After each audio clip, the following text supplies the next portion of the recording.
Hello, I'm Dynast Amir.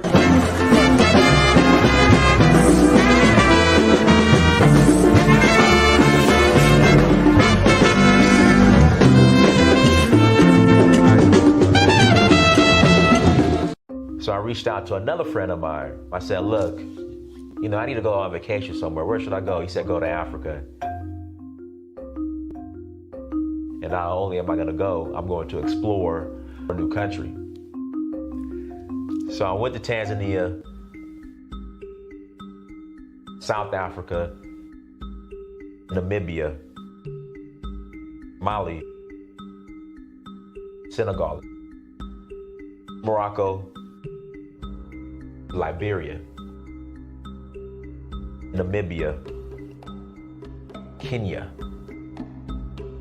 the Voodoo Festival in Ouida, Gambia, Togo, Cote d'Ivoire.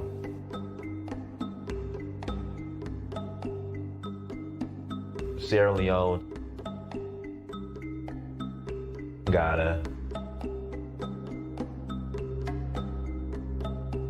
Nigeria. It's been a beautiful experience, just learning more about our culture, our indigenous culture. So Uhuru means freedom in Swahili. I'm in search of my roots.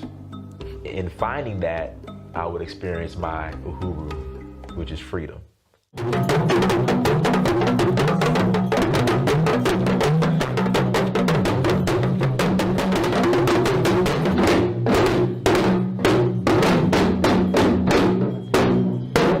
Till next time, Dynast Amir, I'm out.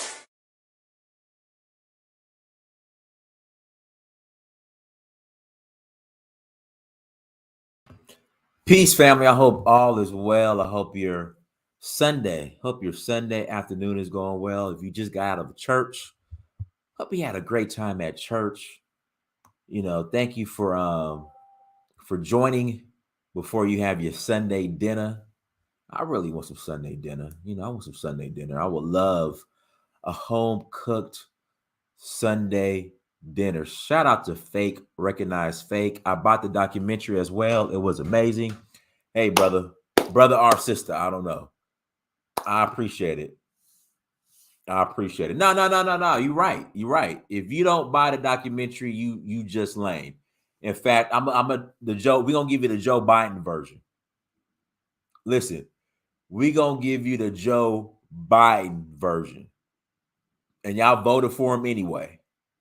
We're gonna give you the Joe Biden version. If you don't buy the documentary, you ain't black. Listen, if you don't buy the documentary, you ain't black. And y'all voted. Listen, don't get mad at me. You voted for Joe Biden still. Joe Biden said, if you don't vote for me, you ain't black. Y'all still went out and voted for him. So if you don't buy the documentary, you ain't black. So go and buy the documentary, family. I greatly appreciate it. Thank you so much. With that being said, guys, you ain't black. Listen, Joe Biden said, if you don't vote for him, you ain't black. Again, that's what Joe Biden said, and black folks went out in droves, bum rushed the polls for Joe Biden. So listen, if you don't buy the documentary, you ain't black. So with that being said, I want y'all to bum rush. I want you guys to go and bum rush the site and buy the documentary. I want you guys to bum rush the site and buy the documentary. Yeah, we're gonna use the Democrat tactics. We gonna use those Democrat tactics. If you ain't buy the documentary, you ain't black. So go to searchforuhuru.com. In fact, you know what? Let me make this easy for you guys. I'm trying to make this as, how can I say it? I'm trying to make this as simple as possible. So guys, go to documentary, or you can go to just searchforuhuru.com and follow the link. Again, you can go to searchforuhuru.com. Searchforuhuru.com. When you go to the page, you'll find the link where it says stream now, and it'll bring you to this page to buy the documentary. I will buy it, but next, please put accessibility on DVD, please.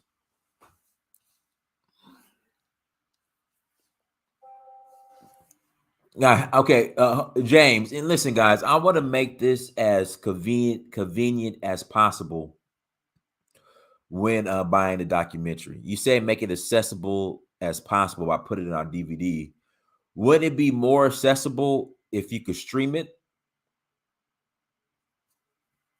Again, wouldn't it be more accessible if you could stream it? So basically, when you purchase it, you can stream it on any device for the rest of your life. You pay $10.99 one time, and it is yours. The documentary is yours. All you have to do is pay $10.99, and the documentary is yours. So wouldn't that be more? And listen, I'm here to learn. I'm here to learn.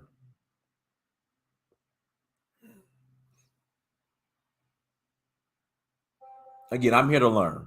I'm serious. I'm here to learn, you guys. Would it be more convenient to be able to stream or to be able to buy a physical DVD? Now, when you stream it, the way I have it set up, once you buy it, you can stream it on any device as much as you want to once you set up your login when you pay.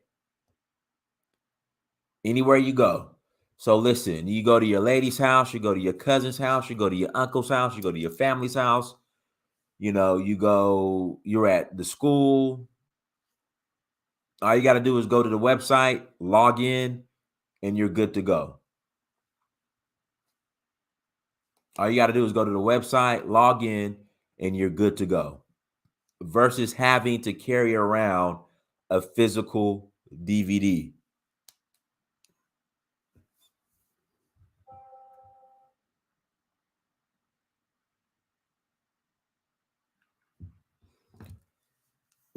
Versus having to carry around and buy a physical DVD, which can break, which can get scratched up. So you got your DVD, it breaks, you lose it, it gets scratched up, it becomes unplayable. You want to go watch it somewhere because I don't own a DVD player. Now, in fact, I take that back.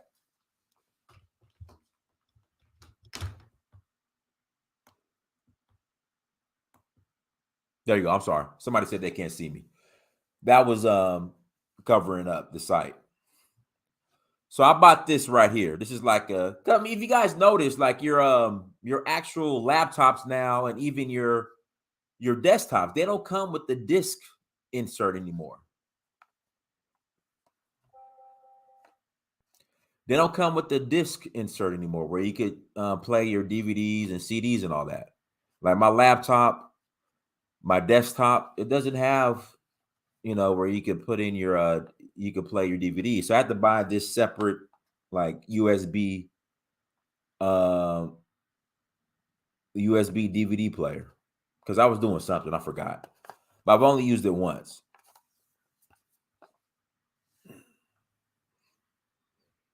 I've only used it once. But yeah, I just thought streaming would be more convenient because I don't know anyone who still watches DVDs. I know a few people who do. Again, I know a few people who own DVD players still, but I don't know a lot of people who own DVDs or DVD players. I'm sorry. So guys, do me a favor, go to searchforuhuru.com, click that stream now button, and that'll bring you to this page where you could purchase the DVD. Again, where you could purchase, I'm sorry, not the DVD, where you could stream. You could purchase. No, I don't have a DVD player. Yeah. Juanita, you're right. They don't even really sell DVDs in the store anymore. I remember back in the day, you go to Walmart, they had like the $5 bucket with the cheap DVDs. I don't even see that anymore.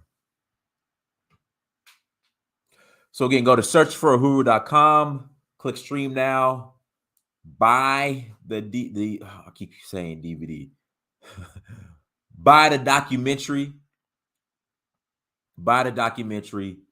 Once you buy it, it is yours for life. Once you buy it, it is yours for life. Greatly appreciated. For everyone that has bought the documentary already, I love you. I appreciate you. Thank you so much. Thank you so much. It means a lot. It really means a lot. Thank you for the support. Also, and shout out to Brandon for the super chat. Let me read Brandon's super chat real quick. Donnie's gonna steal your girl with that DVD. Laugh out loud.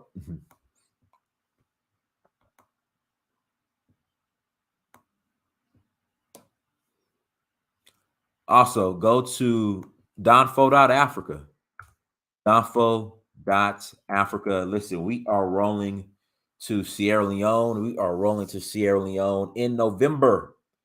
Citizenship is available to those who qualify. Citizenship is available to those who qualify in Sierra Leone. We are rolling to Sierra Leone November 20th through December 3rd. And once again, citizenship is available to those who qualify. You have to have this African ancestry DNA results. Again, you have to have the DNA results from African ancestry. Can't be 23andMe, can't be ancestry.com, has to be African ancestry. And the results have to link back to Sierra Leone. Again, and the results have to link back to Sierra Leone. Thank you. So hit me up, go to donfo.africa. We are taking a group. Well, I as in we as in I. We are taking a group to Sierra Leone in November for citizenship. And shout out to Errol Allen. Just got the documentary. Thank you, brother. And if even if you're not eligible for citizenship, if you just want to come and hang out and have a good time, we will love to have you. Sierra Leone is a beautiful country, and we will love for you to come and hang out with us in Sierra Leone, y'all. In Sierra Leone, we would love for you guys to come and hang out and enjoy the beautiful country of Sierra Leone. Greatly appreciate it.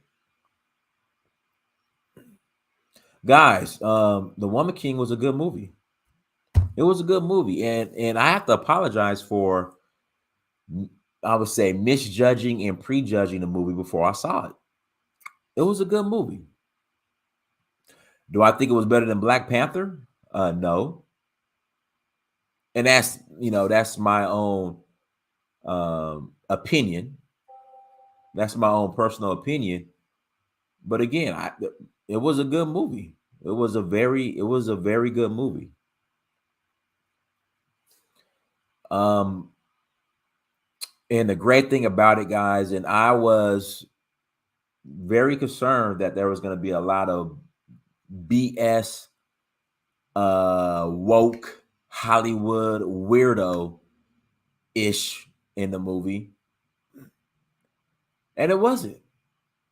There was no Hollywood woke ish in the movie. There were several plot twists that were exciting and engaging. Like I said, it was a good movie. Right. Listen, we're very aware of the role Dahomey played in the slave trade. In fact, if you guys have not bought the book Barracoon, which tells the story of Cujo Lewis, he goes into detail in regards to what Dahomey did and the Amazonians, their involvement in the slave trade. He goes into detail on how they it's not. No, I mean, it's not woke. It's not that Hollywood woke stuff, and that has nothing to do with the GOP. Here we go, boy. I swear. He goes into detail on how the female warriors came to his village, massacred everyone, chopped off their heads, took him to Weta, sold him to William Foster, and I forgot the name of the other person that was involved, and shipped him to Mobile, Alabama. He tells that story. He goes into detail. Again, the book is called Barracoon, and it tells the story of Cujo Lewis, who was part of the last, I guess you would say, human cargo of slaves from Africa to come to the United States of America. But it was a good movie. And the time period was, so King Gezo, who was very pro-slavery and selling his own people to Europeans, there was a period where he basically said, listen, we're going to stop selling our people and we're going to sell palm oil instead of our people. It was during that time period that this movie took place. Unfortunately, King Gezo said, listen, palm oil ain't enough money, so we're going to start selling our people again. And that's what happened. Not in the movie, but in real life. Not in the movie, but in real life. So it was in the it was during the time period when King Gezo became conscious and realized that what he was doing in regards to selling his own people was not right. Now I'm trying to hold on one second. I'm trying to show you guys the actual cover. Here we go. So this is it, Barracoon. Story of the Last Black Cargo. Hopefully you guys can see that.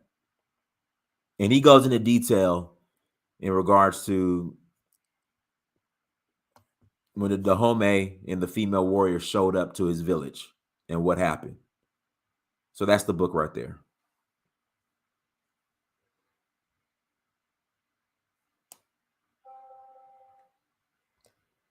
So that's the movie right there. I mean, that's the book. I'm sorry. That's the book right there. So go get the book. So you can hear both sides of the story. So you guys get somewhat of a Dahomey side, and then you guys can get part of somewhat of the victims of the Dahomey side. And Cujo Lewis was a victim of the Dahomey. Right here. So you can hear his story. So yeah. And guys, listen, the men and women fought shoulder to shoulder together.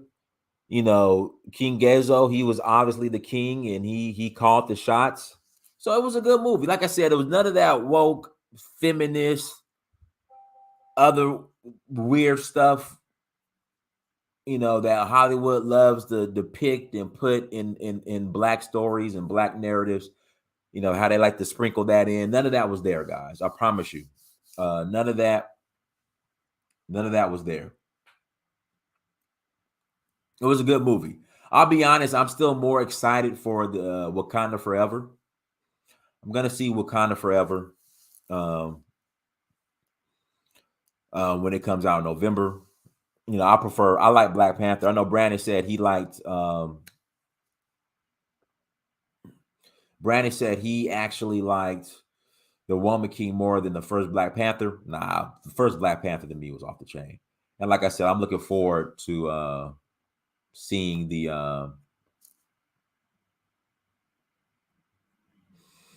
new one when it comes out, Wakanda Forever. They criticized Barracoon, but there are numerous sources corroborating the Dahomey being part of that slave ship landing in Mobile. Yeah, that's obvious. I've been there. I've been to Mobile. I went to Little Africa. I mean, his family's still there. Cujo's family members are still there. We went to his grave. We went to his graveside. I was there. So, yeah, he was kidnapped by Dahomey, sold to white folks, William Foster being one of them, and brought to Mobile, Alabama.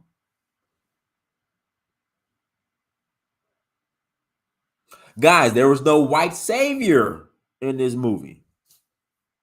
Brandon makes a good point about that. With Black Panther, there was a white savior that killed black folks. In this movie, there was no white savior. Yeah, but Wokewill, they go into detail in the movie as far as the title woke woman king and how that is earned.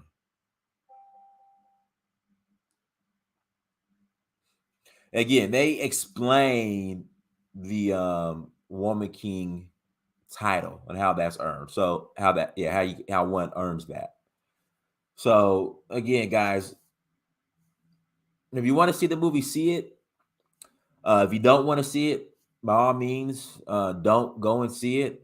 But as far as all the, hey, we're gonna boycott because of this and all the propaganda that was put out in criticizing the movie, it wasn't in the movie.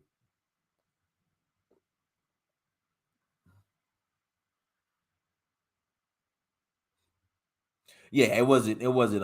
It wasn't in the movie. Yeah. So all the propaganda, that people are putting out, like this is gonna be in the movie, that's gonna be in the movie. It wasn't in the movie. None, like I said, none of that woke stuff was in the movie. It was a clean movie. So yeah. So guys, go check it out. Go check it out and listen. Go and buy the documentary as well. Because a scholar, Anthony Browder, I think his name is, he made the comment that The Woman King is the closest to cinematic reparations that we got, we have received. I'm like, what the hell is cinematic reparations?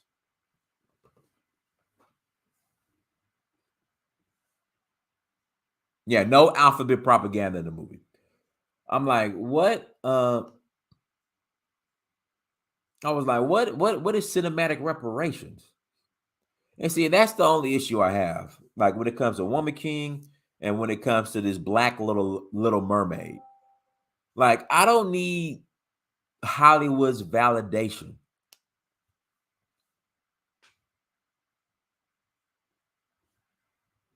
Like, I don't need Hollywood's validation. Like, listen, I got a documentary. I don't need Hollywood to validate it.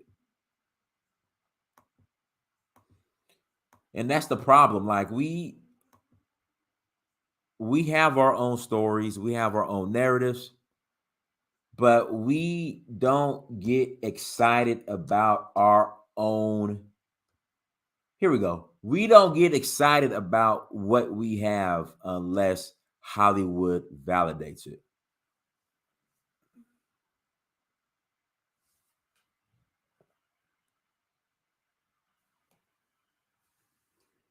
Again, we don't get excited about, we don't find value in what we have, especially the culture, unless Hollywood validates it. Like we have our own stories, we have our own narratives, we got our own superheroes. But we don't want to put our resources behind that and document that and showcase that. We would rather bum rush Hollywood and be like, look, we're going to show you guys, we're going to show you white racists. We got a black mermaid and we going to go bum rush a theater and we going to bum rush Hollywood. And I'm going to bring my mama, my auntie, my cousin, my uncle, my neighbors, the whole black family. We're going to go see Little Mermaid and show you white folks, show you white racist white folks, the little black mermaid. We got the black mermaid. So black folks gonna get together and we gonna cook out, we gonna barbecue at the theater, and we gonna go in, we gonna give Hollywood all our money so we can see a black mermaid. But we won't put this same energy into our own black creators.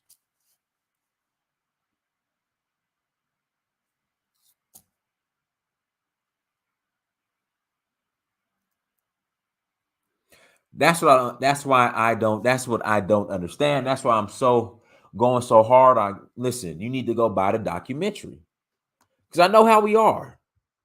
I know how we are. We would rather put energy into proving to white people, that we gonna support the Black Mermaid,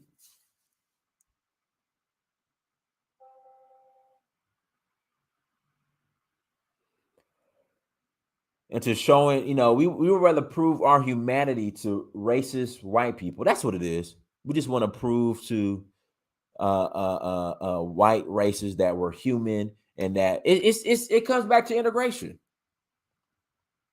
When will I write a book? I've written several books. When will you write a book, Miriam? I've written several books. Hold on 1 second. I've written several books.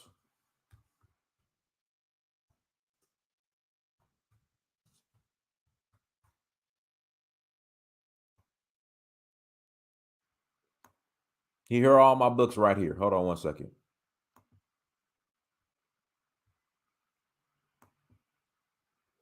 Miriam, here are all my children's books that I've written.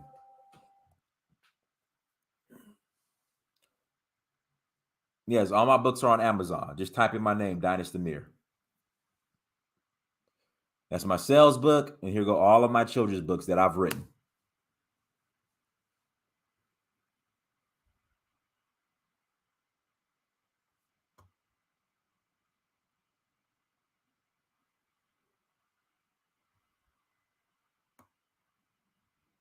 Yeah, so Mar I Am. Yeah, go buy all the books.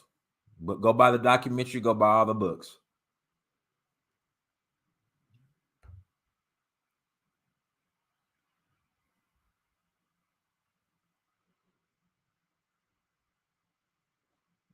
Just go to Amazon.com and type in my name, Dynasty Mirror. They'll all come up.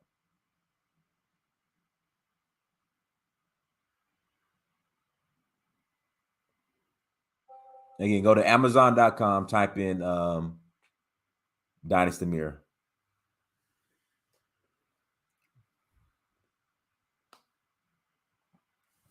But yeah, it's just the amount of energy we put in trying to be validated by people who historically don't like us, especially in Hollywood, racist Hollywood. I'm like, won't we put, again, the amount of energy that we put in to gain acceptance and validation from an industry that has historically been racist against us, won't we put that same energy into people who are already doing the work?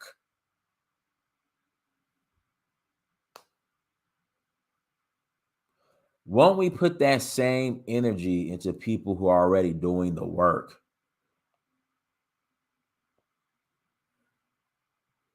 That's all I'm saying. So yes, go again. Yes, please go to Amazon.com and type in my name, Dynasty Mir, and buy a book.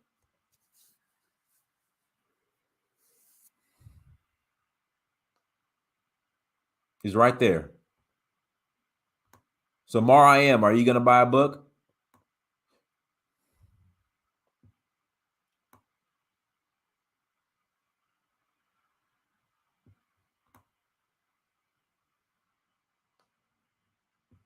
And guys, next year I'm putting out another book.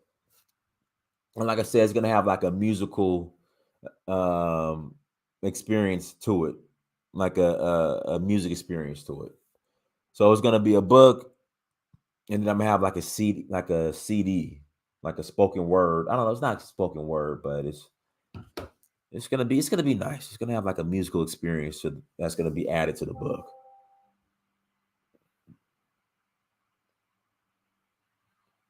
Yeah, so that's what I'm always telling people: go buy the book, go buy the documentary, because I know how our people are. I know how we are. Sorry, one wrong link. Hold on.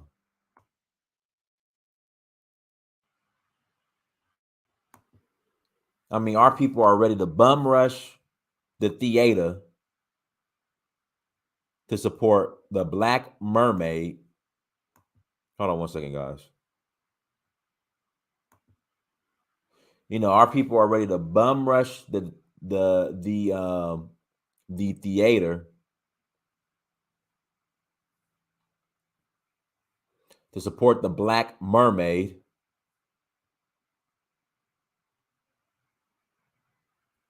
Instead of, instead of just instead of supporting our own who are already doing the work. So yeah. But anyways, listen, we're gonna open up the lines. We're gonna open up the lines. Listen, if you're on the fence as far as going to see the Woman King, again, if you're on the fence in regards to going to see the Woman King because you are worried that it's gonna have a bunch of just Hollywood wokeism in it, it's not there. Go support. Go watch the movie. It's a good movie. It's a good movie. All right, so listen, links in the chat room. Link is in the chat room. If you'd like to call in, please click on the link. Again, link is in the chat room. Link is in the chat room if you'd like to call in and add to the conversation. Link is in the chat room. I would love to hear from you all. I would love to hear from all of my beautiful people. Here we go, right here. Go ahead, Brandon. Brandon. Hey, Brandon. can you hear me? Can you hear me? Hear you loud and clear. Sorry about that. Hey, man, this new headset that I got for $20 has the most incredible sound. Dynast, minimize the boxes, man. I'm over here shirtless. You know what I'm saying? Pause. Little something for the ladies on Sunday, dude. A little something for the ladies. Nah, so you know, that movie is so good. I told you that it wasn't what you thought it would be. None of the BS, you know what I mean? None of the mess. You even have people out here literally making up lies, trying to deter people from watching the movie. And I don't like that. And that just shows you how evil and wicked some people in our community have become. I don't like that.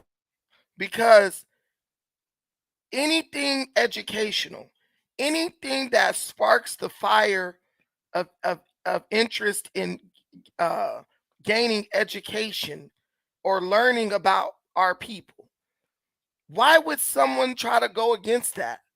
Why would someone be like, don't learn? Like, you brought up the Little Mermaid, right? We want to go watch that. Oh, the Little Mermaid black. The kids is cheering. Look, he looks like me. Man, Dynast, the reality here we are going to have to face is that we love the Black Little Mermaid because at the core of all desires, when it comes to being Black American, we have no greater desire than to be white. We want to see ourselves in them. We want to become them. So when we see the Black Ariel that's just as light as the white Ariel, we're saying they are making a connection. They're touching a button that's connected to this fantasy that many of us have, some subconsciously, some just right in their main psychosis. They literally want to be white. And now because of movies, CGI, stuff like that, and Hollywood, we can be them. And so we celebrate roles where we get to be white per se. And we reject movies that show us in our true element. You know, the Woman King is too dark skinned for a lot of people, but they'll say they are boycotting it because the Dahomey were slaughtering, right? That's the reality of what was going on at that time. But you want me to, I'll tell you guys something I learned that I did not know from the Woman King. I didn't know that King Gezo's mother was sold into slavery by his own brother, by his half brother. I learned that in the movie, and then I went and did my research, And that is historically accurate. But you know why I think they really got to kill it, Dynast? Because it shows the context. It reveals the context in which that stuff happened. And you can't keep this "they sold us" narrative when you realize that even some of the kings were losing family members to this stuff. There were people selling their own relatives in this stuff. So Africans were not only the perpetrators, right, or perpetuators of the slave trade, they were also the victims. And we are those Africans. So to go against them is to go against ourselves. And that is a narrative these folks cannot allow to get out into the mainstream of society. Go ahead, Black Lion. Hey, Diane Brand, thank you for having on the show. And I didn't watch the movie yet, but thank you for you guys getting the disclaimers and everything. I wasn't too sure of the movie in a way because personally, like I said, I don't trust Hollywood like I used to, and I know what agendas they have with this making this kind of movie because I don't trust them personally. But thanks to you guys and getting your accuracy of the movie and everything, like there's no emasculation, no feminist crap. I'll give it a chance to go watch it. I'll give that. I really will give that a chance. Thank you for your critics.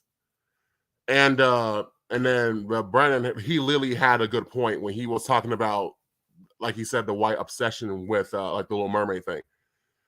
I'm like that, and the sad part is he was not wrong, but Brandon was he's nice compared what he was saying, because personally, when I talk about the Little Mermaid thing compared to like the Woman King thing, yeah, like you said, a lot of people were obsessed with the fact that she was slightly darker than the average mermaid.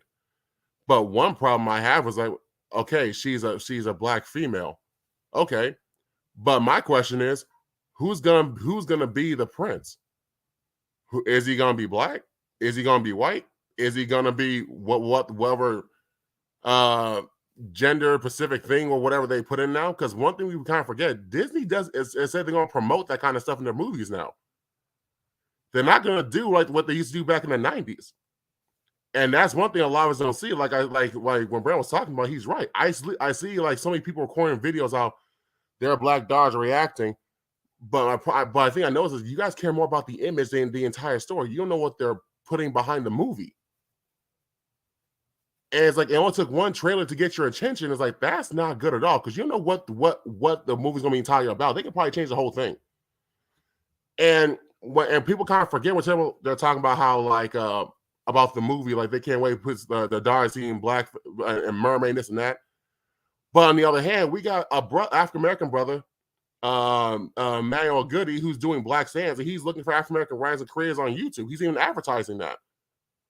We can literally make our own stuff that he's literally asking. He's asking for African American writers, animators, and anything else. But that's not going viral. We're making this Disney crap more viral, more than anything. And it kind of shows you how the lack of support we really don't have for each other. Like he's doing a whole new thing with his wife. It's black owned, it's literally made, everything's great. He needs some extra people.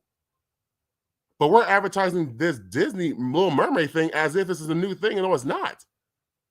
I got attacked by saying why we need a black female to change the skin tone. We can literally make our own African version of the mermaid. There's literally lots of African mythology about other Africans. Because we wouldn't be white. We wouldn't be getting to tap into our inner whiteness. That's all about imagery. It's all about exactly. Why you think they want a black James Bond, a black this, black that? Black, exactly. So we could have our own, and it be the Black Panther was black, and it did way better than 90% of them sorry ass Marvel movies. We can stand alone. We don't need their stuff. Exactly. And the director, he put a lot of African influence in by going to the continent and doing more than the comic book did. Dynast, do you hear black people? Do you hear white people saying when they gonna release a black version of Boomerang? No, I mean a white version of Boomerang. Wait, what? When they gonna make a white version of Mo Money, Dynast? Oh, right. Or I'm gonna get you, sucker. White people don't care about remaking black movies in white face. Only black people care about basically being inserted into traditionally white roles, bro. We supposed to be making an Egyptian movie to We supposed to be making the Egyptian movie to end all Egyptian movies right now. It's gonna be like Michael Jackson. Do you remember Michael Jackson? Do you remember the Time video was better than any Egyptian movie I ever seen? That's Why? an act of war. Because it had all black people. Never happened, because as long as the money comes from them, the money would have to come from us, only us, to create such a thing, because it would just destroy their whole foundation of their history and their. We produced Birth of a Nation with all our own money from us, and it was a great movie. It really was. And how long ago was that, though? A couple years back. Oh, yeah, like 2016, 2015 or 2016. Right. Dude, that movie was excellent. Yeah. Wow. Oh, it was amazing. I love that rebellion. But the sad part was, but Brandon, you're right about one thing. Like when I saw the videos, like when they were recording their black daughters, I just saw so much mental enslavement to a certain extent, because like the mom didn't see, like I felt like the mom was just showing their reaction, like the black girls, like, oh, black girl. But I'm like, okay, but who's gonna? But I was saying, like y'all just saw just her face. You don't know what the entire movie was about. You know what they're plotting. Look at the movie The Princess and the Frog by Disney. Oh, exactly. Tiana is the first black princess. She wasn't even a princess. Like, for real. No. They just make you whatever they want you to be. We can make our own standalone animation, man. We made Bucci Bear, dude. We can make our own cartoons with black princesses, man. And that's what the brother from Black Sands, he's literally doing right now. That's why I'm lost. But he's advertised on YouTube recently about, we need black animators, we need black writers, or we need some more, or we need some people who got some ideas, like here's my link and here's this, and we're doing it. I'm trying to get involved in those projects. I have experience in that field. So it's not getting the same vitriol compared to this dark skinned Little Mermaid thing. So Dynast, I had sent you a message maybe a month or two ago about, you had did a show on this movie coming out and this whole subject matter. I think you briefly touched on it, and I asked you where you're going to do a show. You said after the movie, right? So I just recently looked at this lecture that this brother did called Afro Historian. I think his name is he's a maybe Igbo guy, Chimude or something like that. But I just rewatched it, and the brother goes through the whole history of the wars with the Dahomey and from the 1600s and with the Oyo Empire, and he goes from like the 1600s all the way up until the 1900 or something like that, and it's like it's crazy. I put the link in the chat, in this chat where we have chat. So I put the link in there. It's called Dahomey Presentation. But bro, it is just riddled with war, and then I hate to admit it, but there was a lot of slave trade going on that supported the war efforts of the Dahomean Empire, the Fon people, and even when they kind of left this other group, this other nation, the Arda Empire, and became their own. But it was a lot of war, and there was a lot of slave trade going on to support the war. And but the Mino, which is really where this comes from, the Mino means my mother, was the name of the women, were just trained to the max, and they were like an auxiliary force and a specialized force. They were kind of like the Army SEALs in a way. They were badass, but I hate to see that the whole just slave trade, lots of slave trade. And you mentioned that before about the Dahomean king. Yeah, but I mean, we act like, bro, we're trying to look at there. First of all, did you see the movie? That's the first question. But we're trying to put. Not yet. Okay, so first of all, what you guys got to understand, I know Negroes don't like to use their brains. This is a period piece about a specific period in the existence of the Dahomey, bro. The guy tried to move away from slavery. It covered that specific point. That's it. All the rest of it, wars happen, slavery happens. If I was there, I probably would have been enslaving your ass too, or fight than keep myself from getting enslaved. And all of you would have been participating in it. How do I know that? We are some trendy niggas. We do every trend, Dynast, but then act like, yo, that's like a black person saying, if I lived back then, they wouldn't enslave me. You don't know what you would have been doing back then, because that would have been what was normalized at the time. The point is, the movie does no harm. It educates you about the Dahomey. The Dahomey are our people. They made some mistakes. We've all made some mistakes.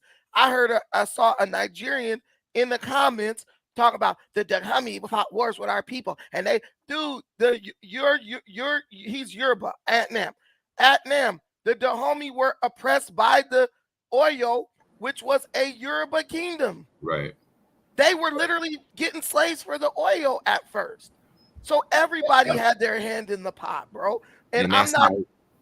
Absolutely. And that's how we were so vulnerable to white folks coming in. You know, we were vulnerable because we were fighting each other. You know, and then the Fulani caliphates with the fighting the Hausa and the. Hey man, don't be bringing up my tribe, bro. I'm gonna have to get you. You start bringing up Fulani. It was a mess, man. All of that shit going on, just a whole bunch of shit going on. So what, man? Listen, our people was doing what they did. The Europeans did. Everybody did it. The point is, learn from it. Because we're doing the same thing right now. Right. With FBA and all this garbage, we're doing the same exact thing. You think if these white folks told these FBA wannabes, hey man, go call the immigration on the African immigrants, they'll do it in a heartbeat. That's the same energy, bro. Disunity with self-hate. So how is a bunch of people who are openly practicing that right now trying to clown a movie? I'm telling you, they don't want to watch it because it's like looking in the mirror. And some people don't want to look in that mirror. Some people don't want to see the reality of where this disunity leads. So they're going to tell you don't watch it. Not because the movie's bad, because the movie is a reminder that will literally call into question our behavior in this very day. This is why your buddy Tariq lied and said the king had a boyfriend in the movie. What? He blatantly lied. This is what Tariq literally said. He blatantly lied. No, it was like one of his. It was not a boyfriend. It was a dude that helped him report. Yeah, that's crazy. Dynast. Tariq said that on his channel. Him and Peanut get to watch it, but y'all can't watch it.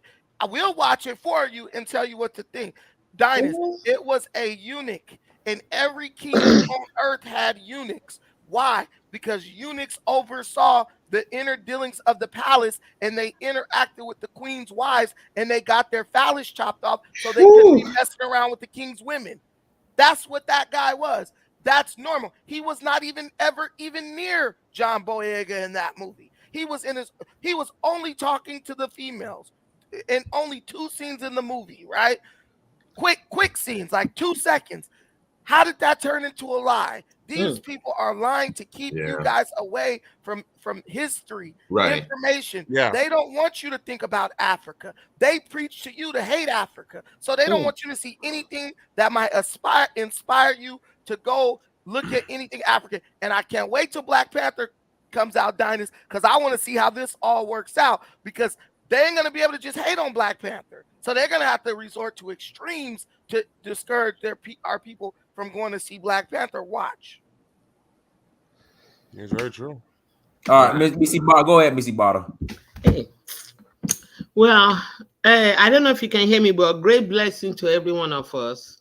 Thank you. Brother Amir, by the way, I tried to get your movie, but I think it might be because I was using, because when I through my YouTube, I use Gmail, but when I want to do it, I went through Yahoo. I don't know if that could be a problem. What do you mean, as far as the site? So, as far as your browser? When I went to your website to get the movie, right? So it appears as if it went through, but then when I look at it, I check it, I realize nothing was deducted, that it didn't go through. At least that's my thought. I didn't see anything. I'm not sure. Just, I guess, try again. So is it that whatever email that I used to subscribe to you, is email that I should use to buy it? No. You use whatever email you want to. It's just the email serves as a username, so you can log in and look and view it Okay, so wherever you're use at. my email as my username and then Yeah, just that's what go it's for. from Yeah. there. All right. I'll try it again. Okay. Anyway, for the purpose of this conversation, once again, thank you, right? I think for Black people, whether be the Africans or Black Americans, for lack of better words, right? Because we are all one people. It is easy to say that Africans sold you. That way, you really don't have to face your natural enemy. That way, you get to make excuses for, if you can say Africa sold you, you can go ahead and go hard in the paint, hate somebody that look like you, have no fear of killing them, right? But while at the same time, you are being a white man's bitch by sleeping with them. That's just what it is. That Black people will forgive anything and everything, and everyone, they'll be telling you that we're the worst. We're the worst. And you say, ow, did I rape you? But we're the worst. Did the Africans rape you? Did they even know about such a thing? But we are the worst. And you say, are you saying that Africans were taking Black men and tie them up to us and tear them apart? Are you saying the Africans know anything about forcing the mother to sleep with her son? They will say, we are the worst. These things that we're doing is an abomination. Whether by Black American here that have suffered for so long, that whether you're Black in this America or Black in Africa, we only have to do one thing, to be race first, nothing else. You don't have to hate anybody.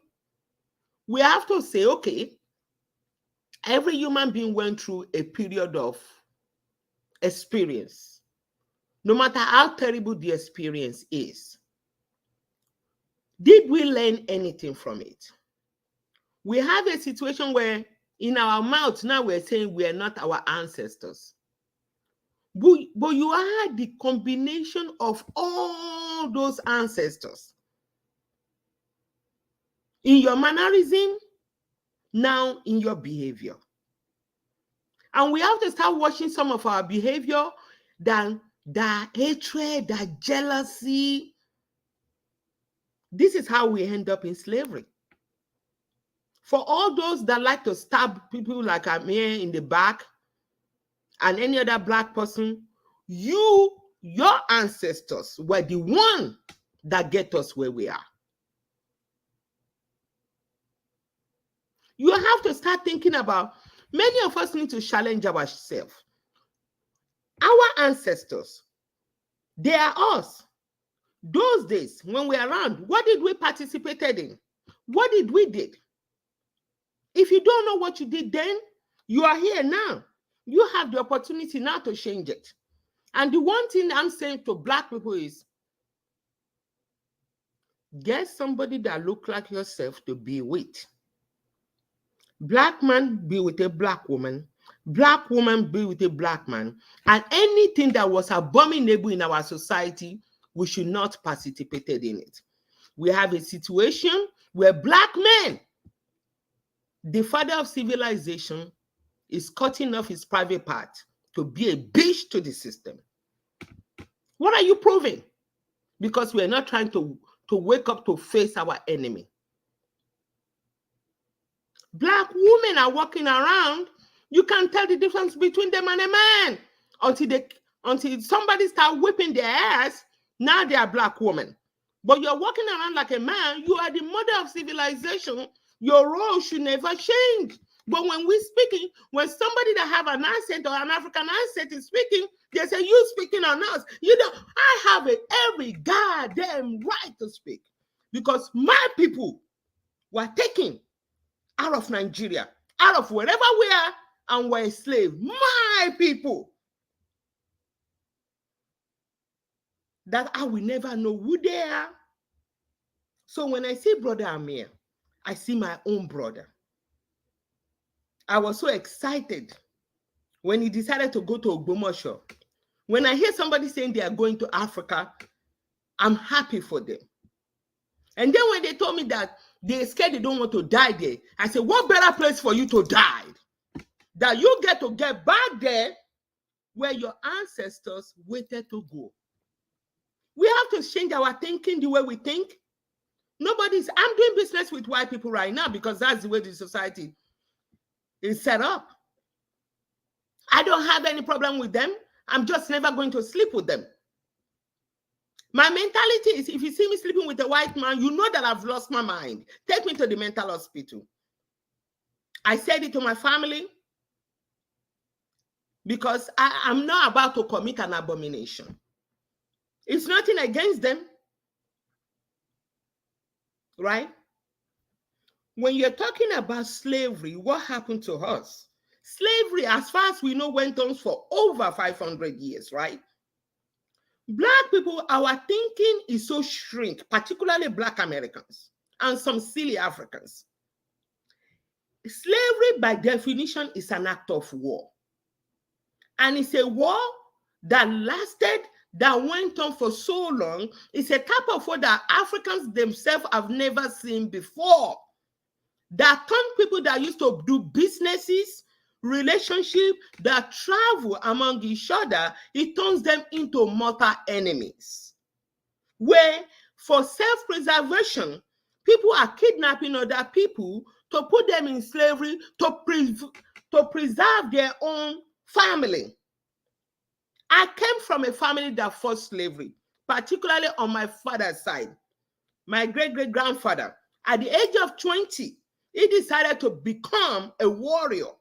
At the age of 20, by the end of that war, he was gifted a princess that he himself became a king, right? For anybody that might know the story of Abeokuta, Ibara area, right? That's where the name comes from, just to honor my people, right? My father told the story of how it came to a time that women can no longer have babies from pain. They were stagnant. Now, people were going from one neighborhood to another to kidnap babies just to hear the sound of babies. I need Black Americans to hear that particularly, and some miserable, low-down Africans that like to say Africans kidnap, and you can't take the entire thing into context that the people that came to you are your mortal enemies. And they did the most unthinkable that stopped women from having babies naturally. And who kidnapped what? So I don't give a shit about it, but I'm saying, listen to what happened to those women. If that happens to Africans, what happened to the women that were kidnapped? And you don't understand. If you don't know how to feel pain, go ahead and hit your head on the goddamn wall and see if you can feel something for those people back then. That way, before you lay down with your ancestors' enemy, before you lay down with your forefathers' rapist, you may want to stop making excuses and really let's get down and take care of business, which means for us to heal. My father, listen, brother Amir, my dad died in 2019, and I had an opportunity. I always tell people that I had an opportunity to take care of my trauma, the childhood problem that I have with my parents, because everybody likes to talk about how their parents are no good to them. Maybe they didn't give them a lot of money.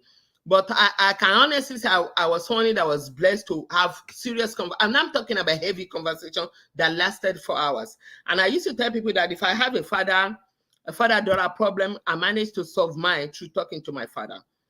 And one of these conversations that I had that I didn't know my dad, when you see my dad, he's a little man. But when he's talking, you would think he's like 6-something, right? He says something about men allowing themselves to be raped in this day and age. And he talks about he will die before he allowed another man to take advantage of him.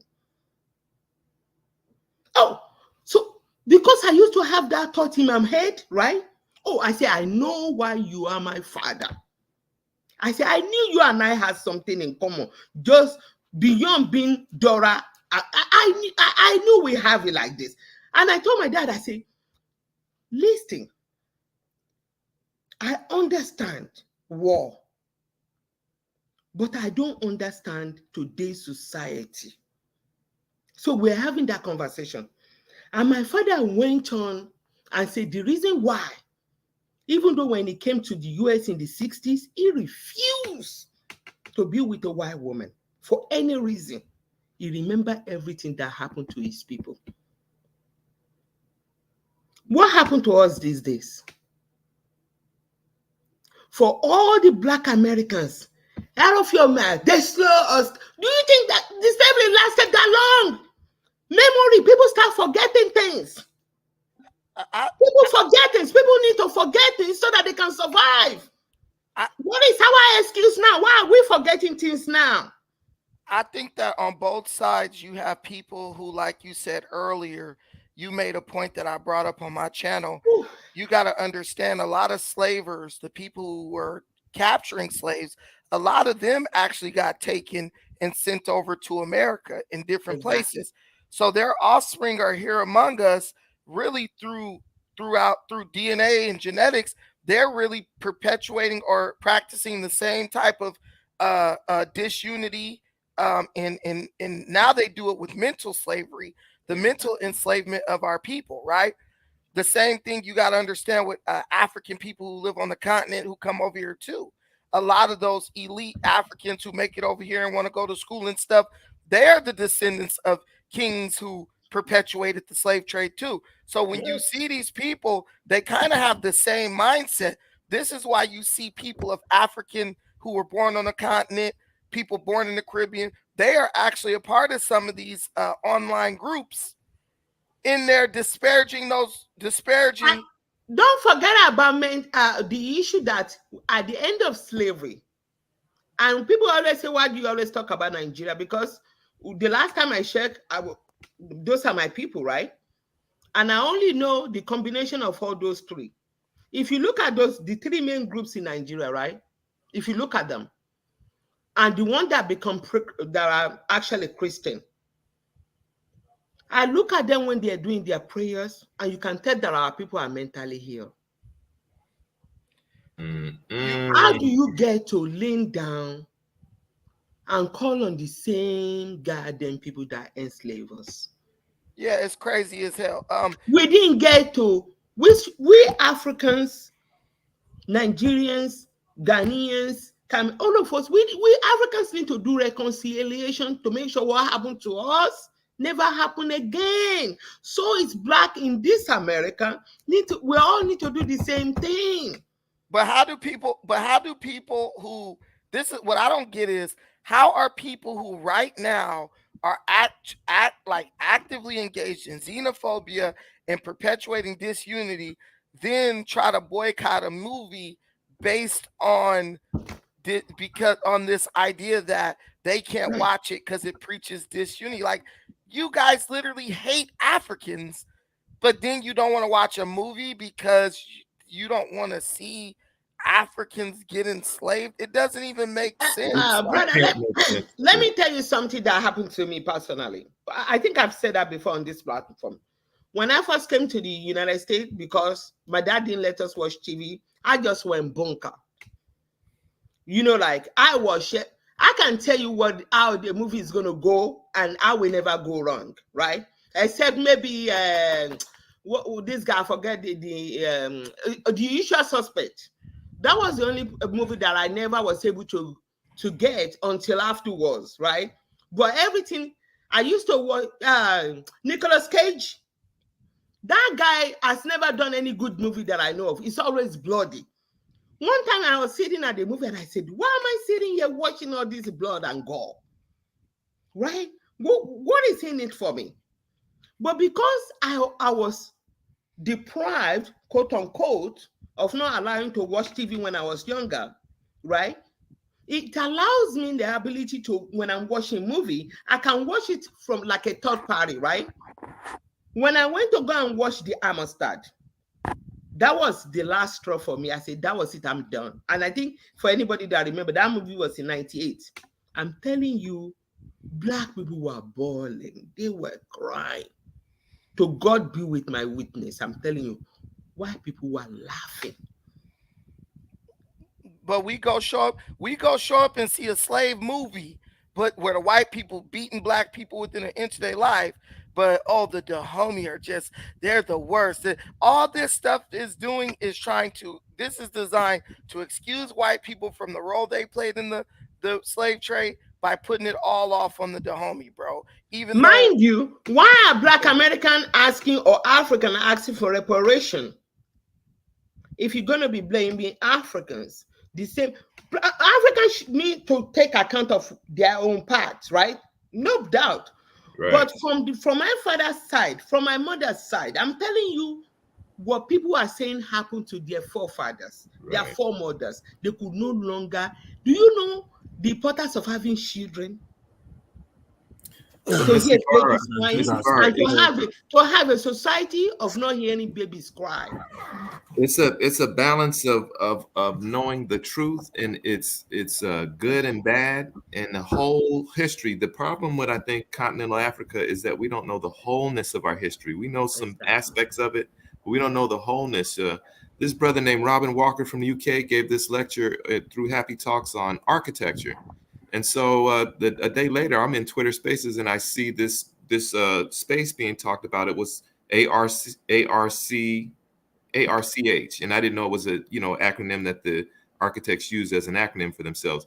So it was Nigerians, young Nigerian architects talking about architecture in contemporary times, what they need to do, money, all different issues.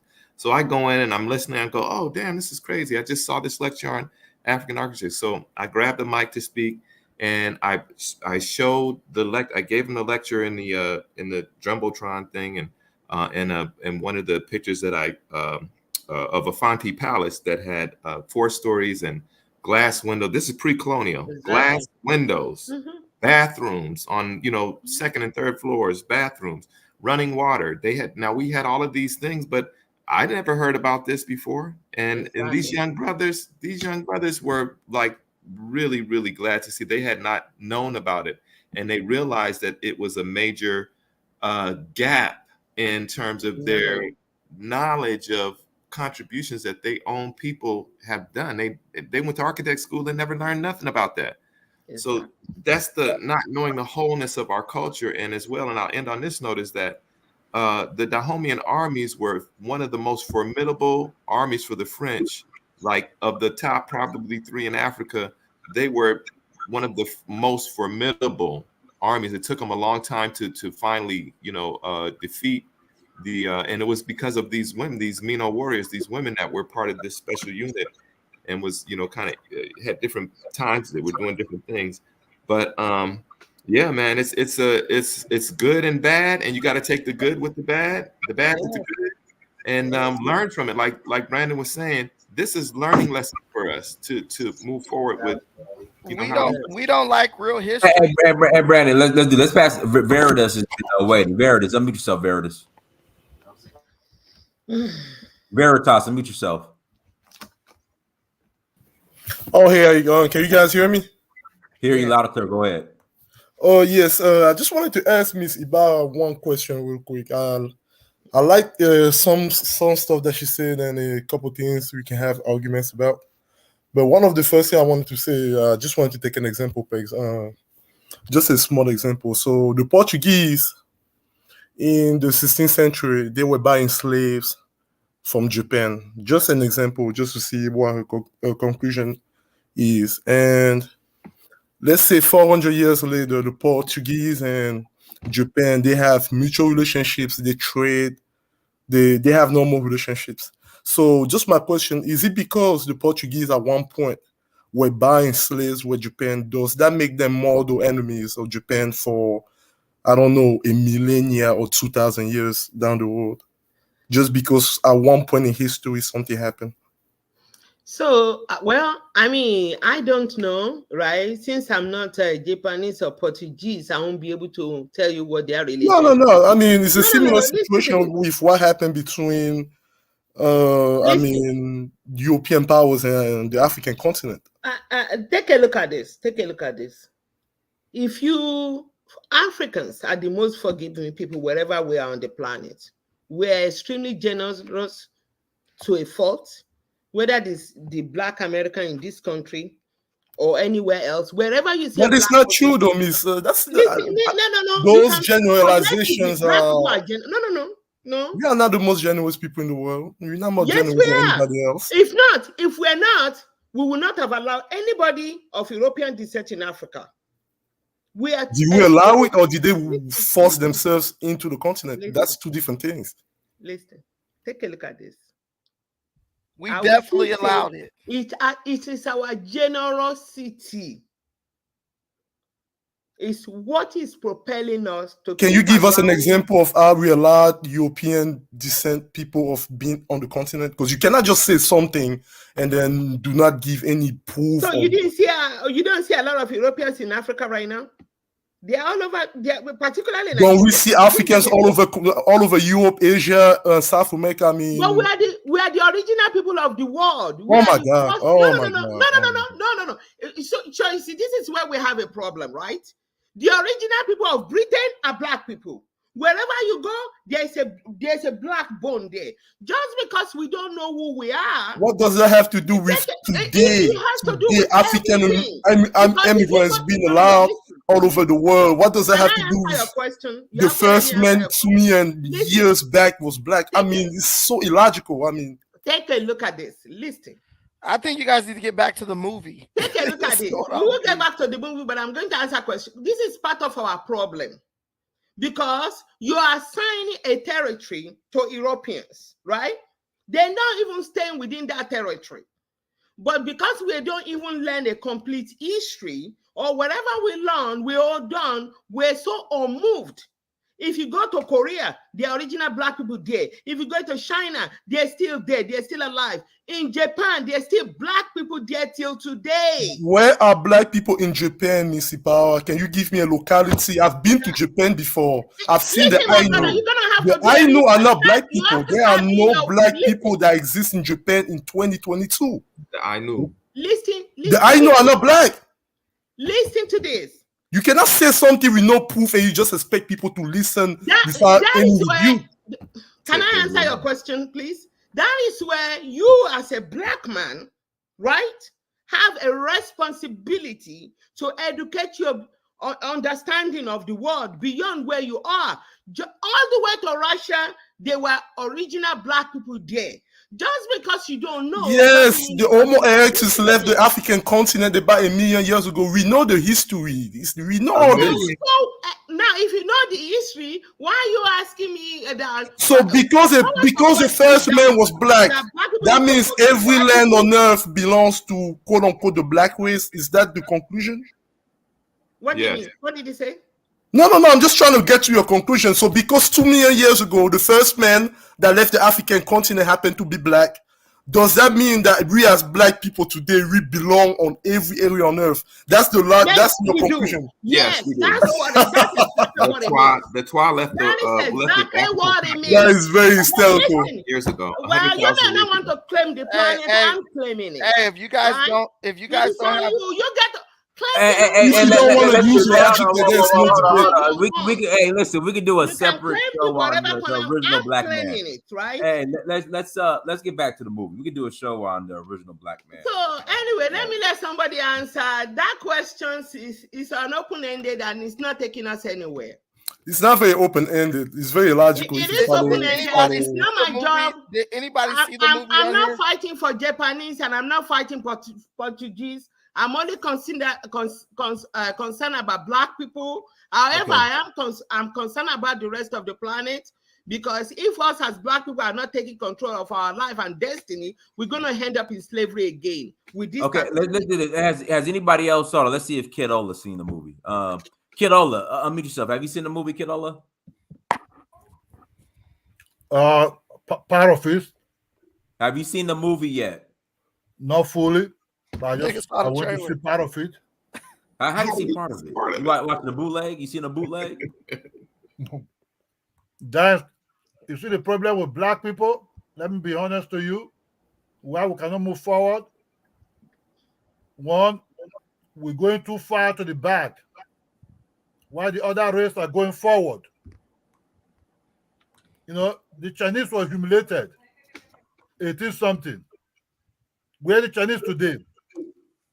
The Chinese are far ahead of the Europeans. Exactly. Far more powerful. Hey, hold on 1 second, guys. Do me a favor. If you saw the movie, can you please call in? If you've seen the movie, can you please call in if you've seen the movie? Links in the chat room. The Again, if problem, you've seen the movie, please call in. the problem with black people is Kid Ola already got a language barrier. Didn't he want to call in eating food, make himself even more inaudible, dude? Come on, bro. What you eating? No, I said what I'm saying is this. What you eating, fool? No, I'm not eating food, bro. I said Africans, or when I mean black people, we're going too far back. We cannot repair what happened in the past. No point of focusing on the past. That's stupid to focus on. No, we have to look forward. And that forward, that's where the real life is. That will make you strong.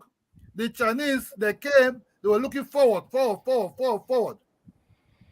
excuse. But Ola, if you don't look at one of the biggest things about this movie is I think every black person should see this movie because we are literally watching these same themes play out in our modern day. It might not be to the point of enslaving each other, but if you look at the general disunity that people are trying to spread in the black community right now, it's just like Oyo and Dahomey and whatever the other grew houses and Fulani. Like, look, brother, who produced this movie? Who are these people that produced this movie? Who cares? So what you have to understand is this: we don't want movies like this. No, you bro. Understand? All you got to do is watch the movie. What we want. Okay, let's do this movie like this. You can still see the footprint between Dahomey and Oyo Empire, even in Lagos. Bro, you understand? Okay, what do you think about those people by the water side there? But bro, you what do you think will happen to those people by the water side? They call Makoko. Ola, you have to understand, bro. There's a lot of people who aren't from Nigeria who don't know anything about this history. And what movies like this do, bro, there's a lot of people who aren't. What movies like this do is they introduce people to a history, and then people are compelled to go learn about it, bro. Like I said, the thing about King Gezo, I didn't know about that, but it inspired me to go do deeper research. And I did a video on my channel before this movie came out because I saw the hate the movie was getting before it ever came out. And that inspired me to go do research on the Dahomey. And I really believe that they were just products of their environment, and they were up against a rock and a hard place too. Like, but Brandon, you do realize that it's only you, right? The mass majority of people that will see the movie won't do their own research on what actually happened, right? Like most movies that try to rewrite history. But you just hey, let's do this. Let's pass it to Rainy Free. Unmute yourself, Rainy Free. Thank you, Donna. I've been watching you, Donna, for a long time. Okay. I just wanted to make a comment, and I'm going to run. The problem I haven't seen the movie yet, is with some of the content creators. You all know who I'm probably referring to. I watched Brandon too. Did a whole segment, 4-hour segment, as if we should blame African people, because what we're forgetting, regardless to whether or not there was any slave trade going on, number one, it was nothing like what the Europeans did to the African Americans and the Africans on the continent. Number one. Number two, even in the Bible, it tells you how to treat a slave. So that must mean that there was slave trading going on for goods, services, or whatever, and it was kind of normal. I'm not excusing slavery, but I do not appreciate, and I like the fact that Brandon goes out there and he goes after them. I do not appreciate those with larger platforms going around here acting as if we should blame our African continent brothers and sisters, as if we're going to forget about what the Europeans not only did to us, but continue to do both to the continent in terms of colonizing the resources, as well as to us as African Americans, Africans in the diaspora. Number two, if you ever go to the Smithsonian, you will see a chronological order, not in the new African American Museum, but in the old African Museum. Yes. One of the chronological orders that they show, without saying anything, is the Benin Kingdom and how it decreased dramatically during the North Atlantic slave trade. We got African Americans running around out here. They don't even understand, even if the Dahomies or whatever took over the Yorubas in Benin. Benin was an expansive empire that went from, I know there's Benins in Nigeria because I was married to a Nigerian, all the way into Ghana. So somehow they magically decreased during the North Atlantic slave trade. That's my second point. And I don't like, and Brandon knows because he goes after him, and that's why I watch his channel. I also don't appreciate the fact that they're being given this platform. You got Black people that don't even understand the Benin Empire is still there and it was colonized. And then I watched somebody last night. I haven't even watched the film yet, that referred, a Black content creator referred to a white historian. Go to his channel. He'll tell you about the homeland. Let me tell you something. If you don't listen to Dr. Ben, if you don't listen to some of our Black historians, what makes the white man telling our history any better than our people telling our history? And I highly suggest, and because I get on Twitter and I sometimes go after the Tariqs of the world, well, let's just put it that way, in terms of the commentary that I am seeing, I'm very concerned that there's agent provocateur, yes, indeed, in this mix of things, because I saw I'm assuming a Black person make a comment yesterday talking about, well, I guess we should start with reparations first with Africa. How can you start with reparations with Africa when Africa was in the process of being colonized as they began trading with the European? Unbeknownst to them, that was the end goal because they wanted to colonize the resources. So clearly, that is actually not totally true. That is. Wait a minute. Excuse me, Veritas. The majority of Africa was colonized. No. I'm not saying the fact that the majority of Africa wasn't colonized. The fact that most Africans were not aware of what was happening. That's not totally true. Let me say this. I'm not going to deal with whether or not they were aware or not, because the bottom line was they wasn't over here on this green soil in America. So whether or not we can have a hypothesis of whether or not they were aware that they were engaging in slave trade for goods and services, as the Bible speaks about, by the way. And I think the Quran and I think the Torah all speak of it, if I'm not mistaken. But I referenced it from the Bible because I was thinking about doing commentary on this particular subject, because I get sick and tired of having these people with large platforms act as if they're agent provocateurs. It's not as if we cannot hold our African brothers and sisters responsible, but do the ones that have the big platforms that are pushing this agent provocateur narrative, that's what I call it, is if it's redirecting the energy of reparations to get it from America. Are they in fact doing it for a particular reason? I would say so. Are they being paid to do it? Some of them may be. But we can deal with that later. I bet any of the people, the FBAs of the world, they don't want no land in Africa. They don't want to build in Africa. They don't want to go through the process of getting their citizenship in Africa. And we have a right and have access and have been invited to do so. So what's the big deal? Why is this group of people that continue to push these narratives really coming from the FBA community, which I'm sick of them? Well, if I can add to what you. If I can add real quick to what you're saying, yes, there's a mass. Personally, I'm from Africa, obviously, but I've been living in the US for pretty much half of my life. So I consider myself pretty much half and half. I've traveled all over the continent and back and forth. And the biggest problem to me personally when it comes to African Americans is, okay, Dynast, you've traveled all over the continent. There's no way you've traveled all over the continent you haven't realized what we call tribalism. And to me, tribalism is what? Africans back then did not see themselves as a one group. This idea of Pan-Africanism, that's a very new idea. So back then, when they were enslaving neighboring kingdoms, they were not necessarily looking at as in, I'm enslaving my brother. That is something that really arose back in the 18th century. Yeah, We but if you already listen know to the this. historian let me say this real quick, and I'm gonna. If you listen to the Black historian, this is again why this is important for Black people to quit running around the town, FBA and around. Gerald Horn, a historian. He's still alive. He specializes in African studies. He can tell you why, when the Europeans entered into the fray of slave trade, why it was so unique and barbaric. And until you listen to our own historians, I have to yield to people like the FBA community who walk around being ignorant, while Tariq, again, I should do commentary on this. One day I will. I hate to say this. I have no problem with someone being biracial or Creole.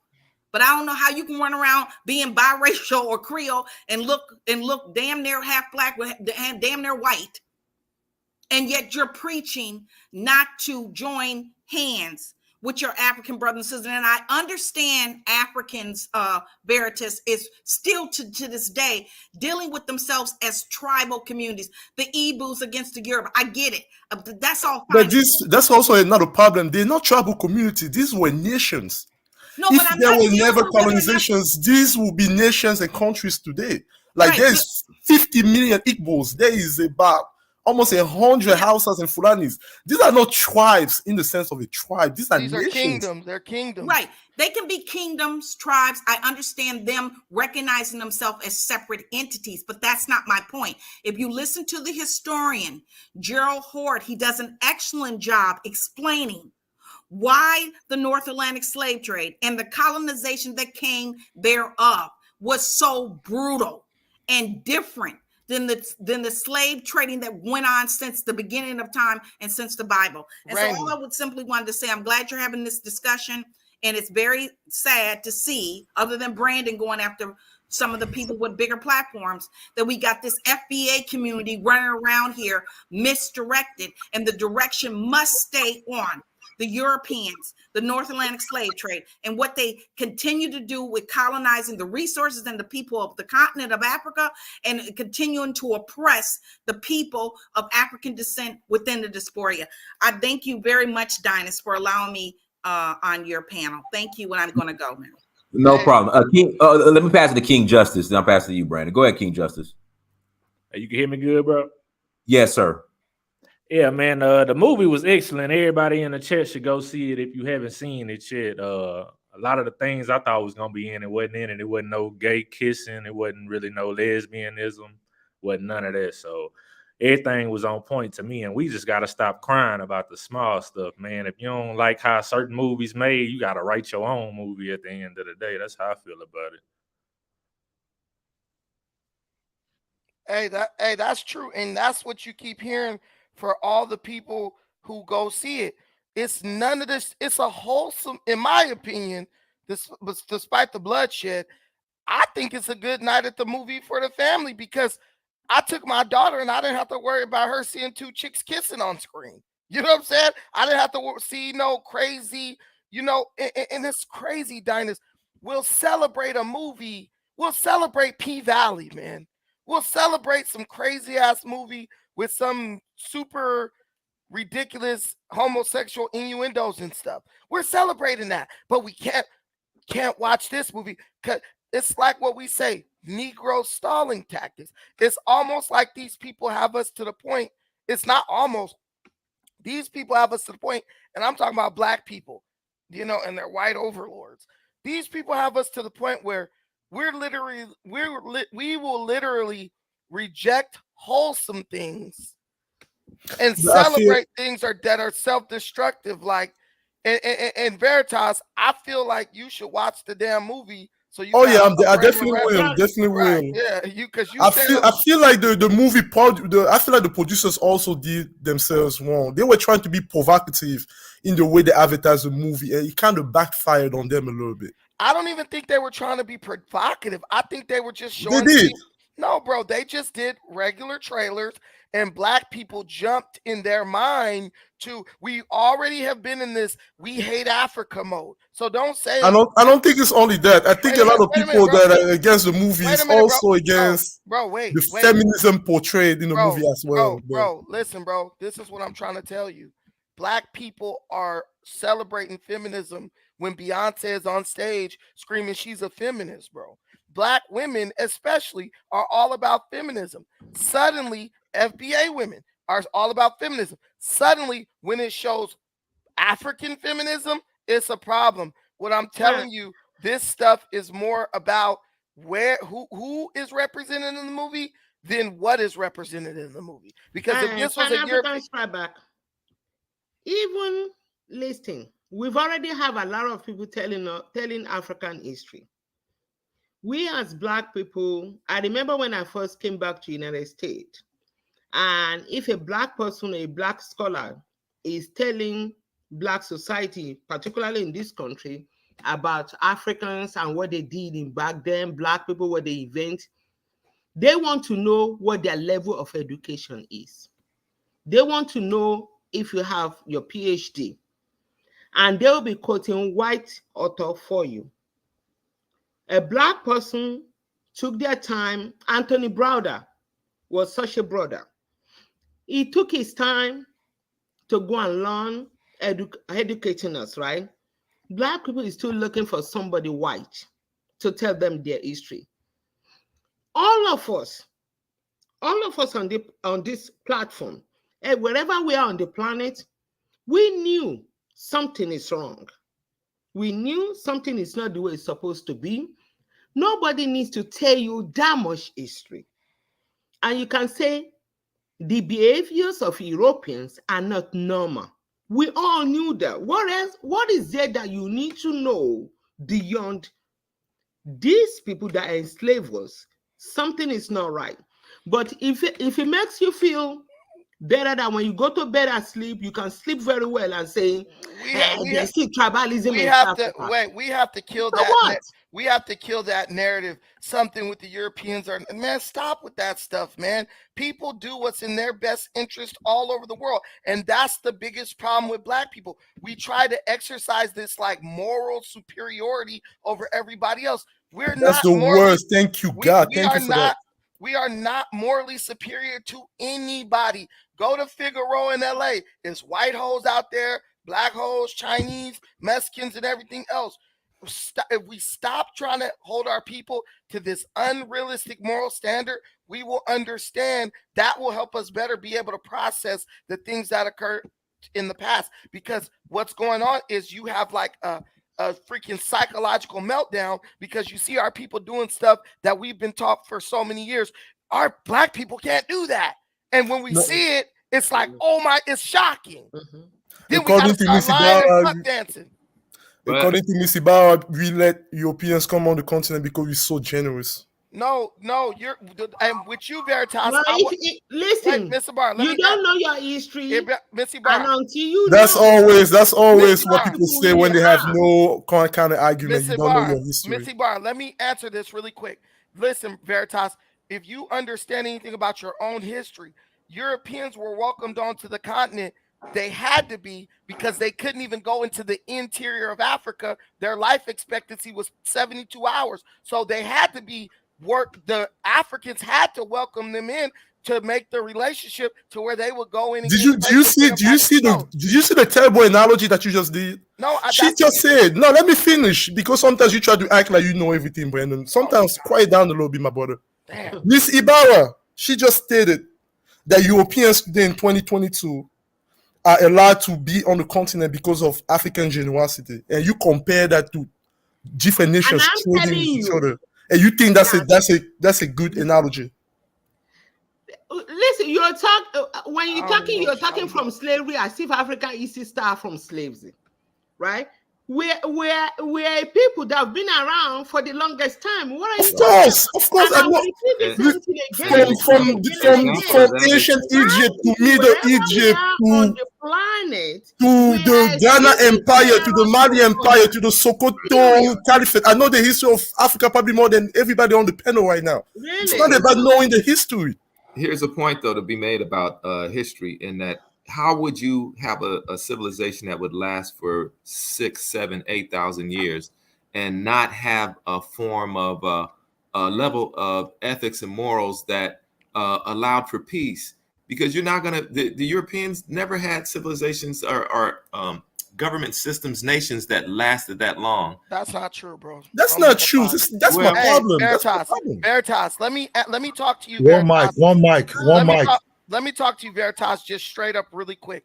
Bro, you got to understand something. Europeans were coming to Africa on ships, bro. So they weren't able to bring the might of their entire armies to Africa. So when they first came, they came peacefully. That's how all colonizers came. Brandon, that's the problem with arguing people like you. I love you, bro. I listen to your channel.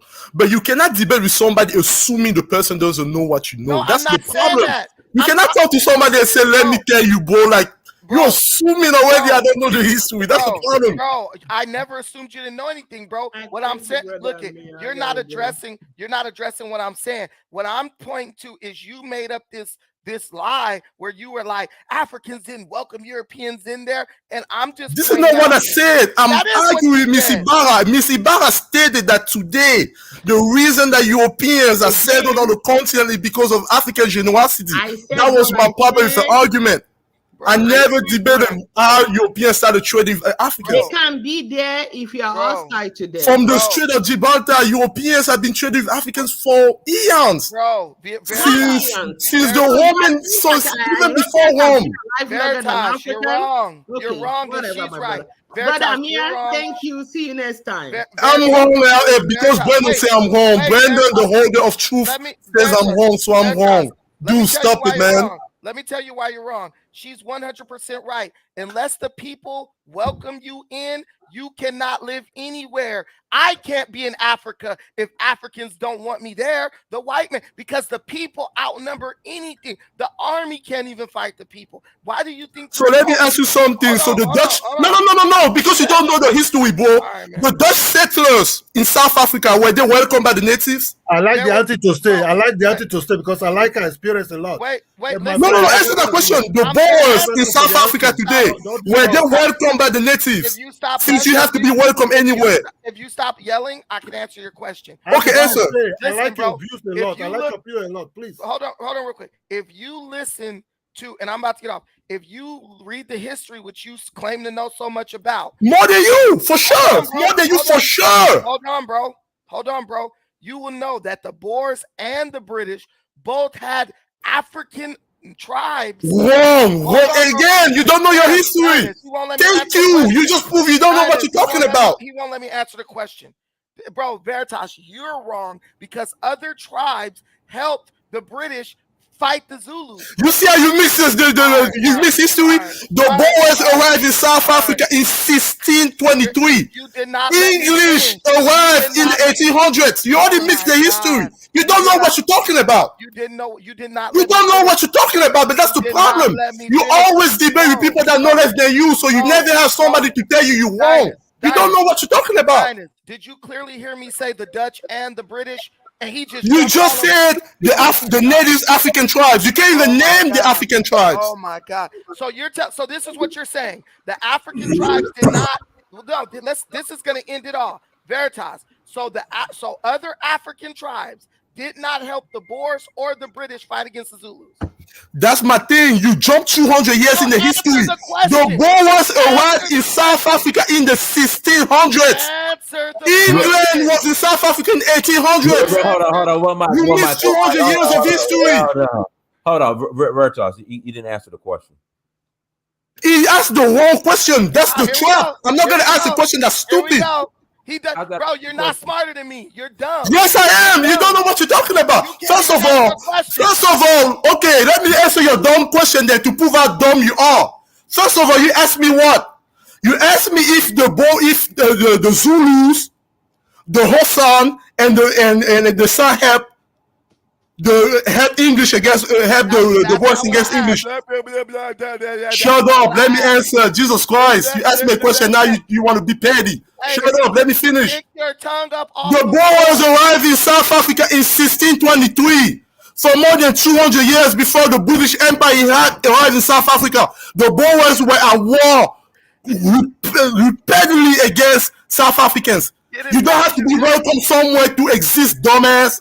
Get his tap shoes, Dynast. He refusing. For 200 years, the Dutch said the settlers, they conquered more than third of the territory before the British Empire arrived. Dynast, can You don't know your history as you think you do. Dynast, can you mute this nigga? You see how he don't want to answer that question. The Swana, brother, wait. Kid, let me kill this, man. Ola, let me kill this. Ola, wait a minute, damn it. Look, let me kill this. The Swana sat in the Transvaal and watched the Zulu get conquered by the... That was after the republics were created, the Boer republics. You jump in 200 years in history that you don't know. I don't know. You want to argue for no reason. Honest, he won't even let me talk. So how does he know what I know? He won't even... Because you only jumped 200 years. Okay, bro, let me ask you a question. It's a basic question. Did other tribes in Southern Africa help the Boers conquer the Zulus? The other tribes in South Africa helped the Boers conquer the Zulu. What does it have to do with how the Boers arrived in South Africa? The question started with, do you have to be welcome in order to exist somewhere? You're not answering my question. You just stated that for Europeans to invade Africa, you needed people to collaborate, which is false. I shut him down for you, Missy Bar. You didn't shut down nothing. Now you're running away. Come on. He can't hang. Come on, you don't know as much history as you think you do, boy. Slow down your voice. Brandon, he had a good point, Brandon. No, he doesn't have a good point. And now you want to dip. Like you don't know your history like you think you do. You don't. Wait, Vertus. Wait a minute. You and Brandon both say that the European civilizations has lasted as long as 6,000 to 7,000 years. Name it. Name what civilizations have lasted. The Roman Empire lasted 900 years, man. 900. I'm talking about 6,000, 7,000. I mean, the Greek Empire lasted more than 3,000 years. No, I we mean, don't got no African African Empire that lasted no 6,000, 7,000 years. So does it have to be exactly 6,000, 7,000 years? I mean, a civilization to last a millennia is.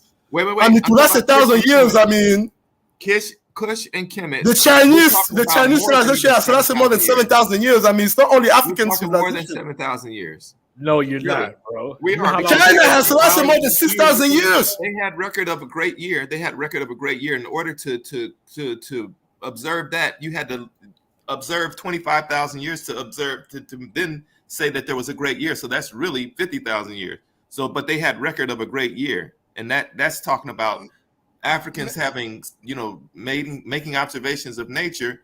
And we're talking about... Man, they didn't have a record of nothing. They didn't write Sha, let me ask you something then. They did have a record of it. Okay, Sha, but African civilization, do you mean Egyptian civilization? I'm talking about pre-Egyptian, pre-Kemetic. I mean, Egyptian is late. That's Europeans naming Kemetic. I mean, how many civilizations before Egypt in Africa do we know really? Kush is before Kemet. Kush is during the time of Kemet. I mean, it's literally during the same time. Y'all need to stop. Y'all need to We stop. predate Kemet by how long? Y'all need to stop pontificating on bullshit. Not the playa. Hold on. Let's go. Hold on. We got one mic. We got Kelvin on. Kelvin, go ahead and mute yourself. Kelvin, go ahead. Hey guys, what's up? You're real low. We can't hear you. Talk to the mic. Can you hear me? Okay. That's better. Go ahead. It's almost like, being loud is being right here today. I don't know what's happening. But anyway. To answer the question about people are asking about the Zulus is, the Zulus were defeated because there were some tribes who were helping the British to beat them. Thank you. That's what was But happening. that has nothing to do with what we're talking about. That's the problem with Brandon.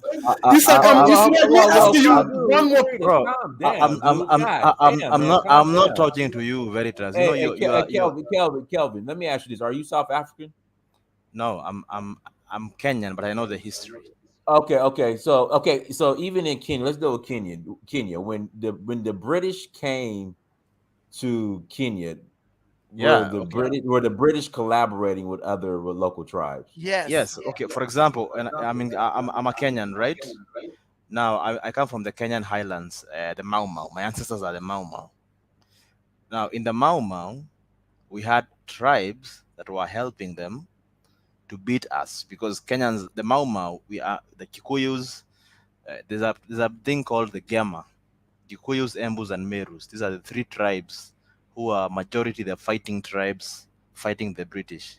Now, there were some tribes that were scared. You know, there's always some Negroes scared helping them to fight us, but we were the people who really fought for the independence. The Mount Kenya tribes, the mountain tribes. Of course, so in South Africa, the same thing. The Zulus were the people who are fighting they were really the people who were fighting for the land, you know. But there were some scared Negroes fighting to help them because they were scared. That's common. Zulus were the people fighting in Southern Africa to free What people. a load of crap. You don't know history. You don't know the South Africa. Can we bring a South African in here? Please respect yourself. What's wrong with this Cameroonian boy? Man, shut up, man. What's wrong with this guy? What's wrong with you? Dude, can you mute this? Can you mute this guy? I'm tired of hearing his nonsense. Okay. Anyway, I'm tired of hearing this guy. Just because you're speaking bullshit. Okay, so you know everything. You know about history, right? I know more than you apparently. You're the king of Africa, right? You know everything.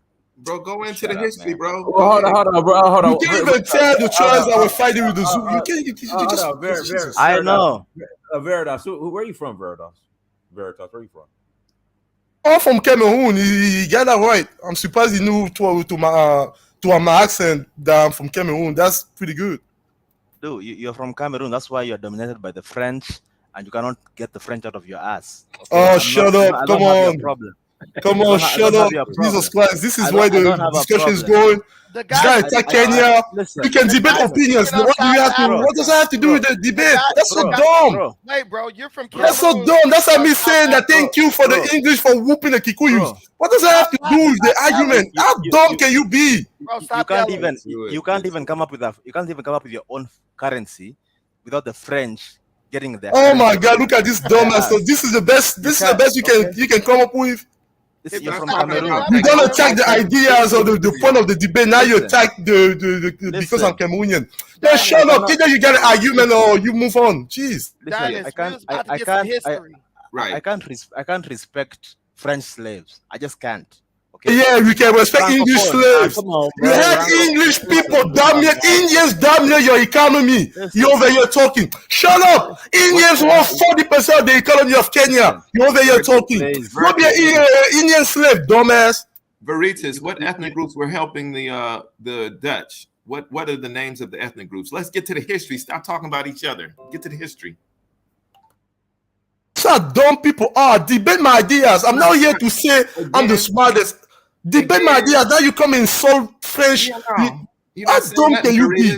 You're not saying nothing, bro. Get to the history. You just talking about him. Bro, and because he attacked my people, of course I'm going to come for him. Stop. Thing is if you don't have no more to say about it, then let's move on. Let's go back to the movie. If you ain't got no more to add to the history, let's go back to the movie. The thing is, I don't talk about French West Africans because the French West Africans sabotaged the ECO. Okay. The ECO was a Nigerian project that was supposed to help West Africans have their own currency. It is countries like Cameroon that helped destroy the ECO because they were busy listening to the French and they went to France to destroy the ECO.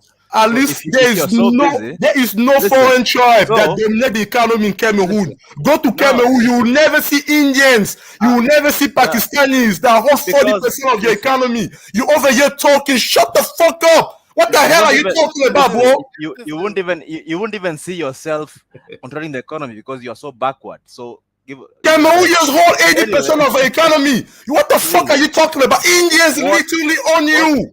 What economy? You have your currency. Your currency is so inflated. What the fuck are you talking about, bro? Okay. For fucking 100 years, the British people had the best agricultural lands in fucking Kenya. Man, what the fuck are you talking about? Kenyatta was put in power by the British.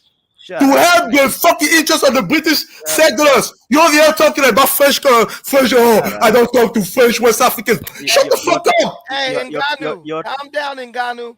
Calm down, bro. You're talking out of your ass because you don't know your country is nothing. You're not saying shit, bro. We all enslaved. It's like two bully people being fighting against each other. We all bullied. Can we get back to the movie, man? Dumbass.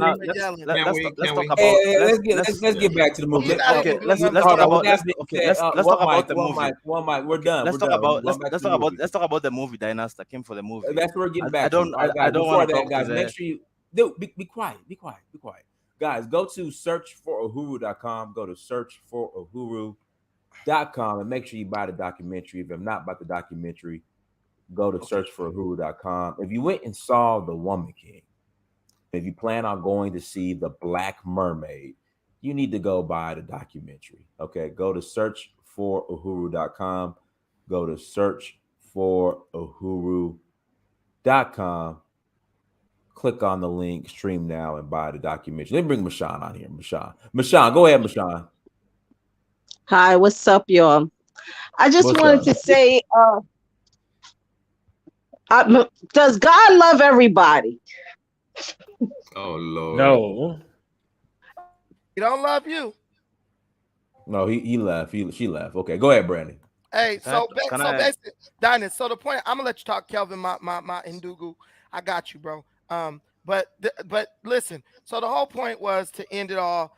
The guy was screaming, "You can't exist anywhere unless you have a group of people collaborating with the enemy who's trying to colonize you." Because as you see in Afghanistan, even America can't even mess with them in their own country because they have a hard time even navigating the terrain.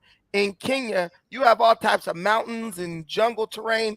Those British would need some Kenyans to help them navigate that to truly defeat the Mau Mau or even stand a chance. If you look in any country, the Zulus got conquered because somebody mute your mic. Somebody got some feedback. The Zulus got conquered because other tribes collaborated with the British and the Dutch to defeat the Zulus.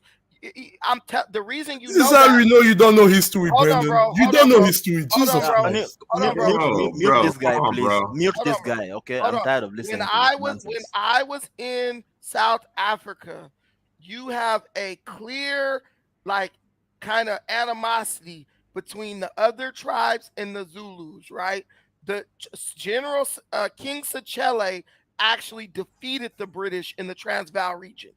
But when the British were fighting the Zulus, the Tswanas from the Transvaal they knew what was happening. They never made a single move to go help the Zulus against the British. They could have run the British into the ocean if they had just helped the Zulus. But animosity between those tribes stopped them from doing that. If you look at South African history, you will learn and see that, bro. You guys keep they want you to think one thing, but we know how colonization works.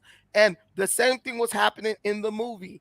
The Portuguese in the movie, they literally, the movie shows you how the tribes were pitted against each other. And it wasn't tribes, these were kingdoms.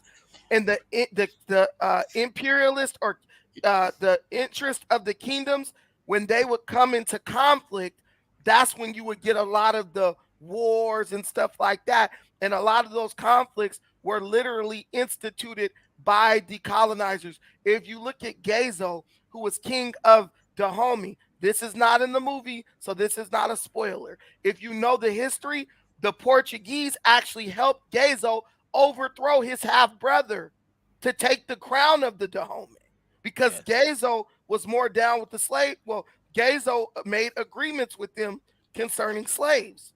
So the white man has always had a hand in the different things that happened in Africa. Now, before he got there, Africans was over there whooping each other's ass too and enslaving each other, but they never practiced chattel slavery like what you saw in America, in the Caribbean and stuff like that. And I really believe had they known what the fate was of their people once they got over there, it would have been a little bit of a different story because You didn't see the kings of those empires sending people to the Americas and the Caribbean.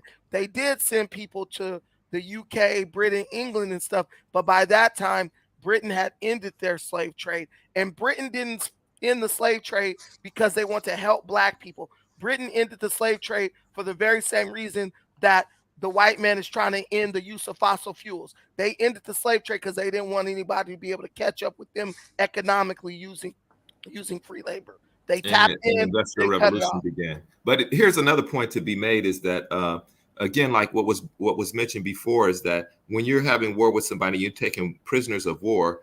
Those people, they may phenotypically look like you, but they're considered, and maybe even in some way, there's some relation, maybe ancient or linguistic ties, whatever, cultural ties. But that particular ethnic group is adversarial to you. So you're going to take those prisoners of war and you're going to come up. You don't know what's happening to them. Had they known chattel slavery would have been the results, they may have thought, maybe not, but maybe they would have. Maybe, right. It's speculative. Yeah, you're right, brother. Yes, okay. The thing is, okay, maybe you guys are right. Okay, maybe I don't know what argument Nani was making in the beginning. Veritas, maybe he was right because I came late. Because He a lot was of the wrong. stuff happening, I can't even talk anymore before because every time I try to talk and debate, I get attacked. Everything you say, Brendan, it shows your lack. You have so much lack of history. It's actually listen. funny. I'm talking. Okay. Yeah. Finish, and then I'll answer. But finish. Finish talking, the West African hater. Oh, Yamaza, bro. Yamaza. Please shut up. I'm tired of listening to your nonsense. Tell him in Anyway, Swahili, bro. I'm not angry. I'm just right now. I'm just joking. Chill. Finish what you gotta say, my brother. Jeez, don't be so emotional. Jesus. Anyway, who's emotional between me? Oh, anyway, the thing is this. The thing is, the truth is, okay. The Dahomey movie is this. What I made it. What was found me hilarious was this. Like, there's this holding of African pre-colonial armies to a very high standard. Like, they're supposed to be perfect and everything. But I thought you guys are the same people who claim to be, you have fought every war for the white man, and that's the American. Listen, I don't brag about that. Trust me, I don't brag about that. No, my father, no, my father, my father fought in the Korean War, and he told me what the white people were doing to him. I don't think. I'm not okay. Here's the thing. I don't group African Americans as one thing. All of you. I'm talking about the ones that don't like Africans, the FBA, I don't know, ADOS. I'm not talking about African Americans. I'm talking about the group, because African Americans are not one monolith. There's a group of African Americans that believe in, we don't like Africans, we don't like Caribbeans. They believe in their culture is pure and all that. So the ones that talk like that, the people like Tariq who say, we fought every war and all that. And I'm like, okay, so if you fought every war for the white man, why are you so against the Dahomey? Because the Dahomey, if anything, you should be thanking the Dahomey for bringing you to America if they sold slaves. Because if you love America so much, the Dahomey brought you there. So you should be loving the Dahomey right now. So if the Dahomey are slave traders, you should love them, because they're the ones who are responsible for taking you to America. I don't get the hate for Dahomey people. I think it's just, the problem is this with these people, right? The problem is Americans in general, and I'm not trying to be disrespectful, I'm just saying Americans in general. America is a very narcissistic country. White people are very narcissistic, and it spreads. So whenever you see any African getting any kind of shine, it becomes this trouble where you're like, okay, let's find any reason to hate on an African for any reason, or a Caribbean person. That's the problem that's there.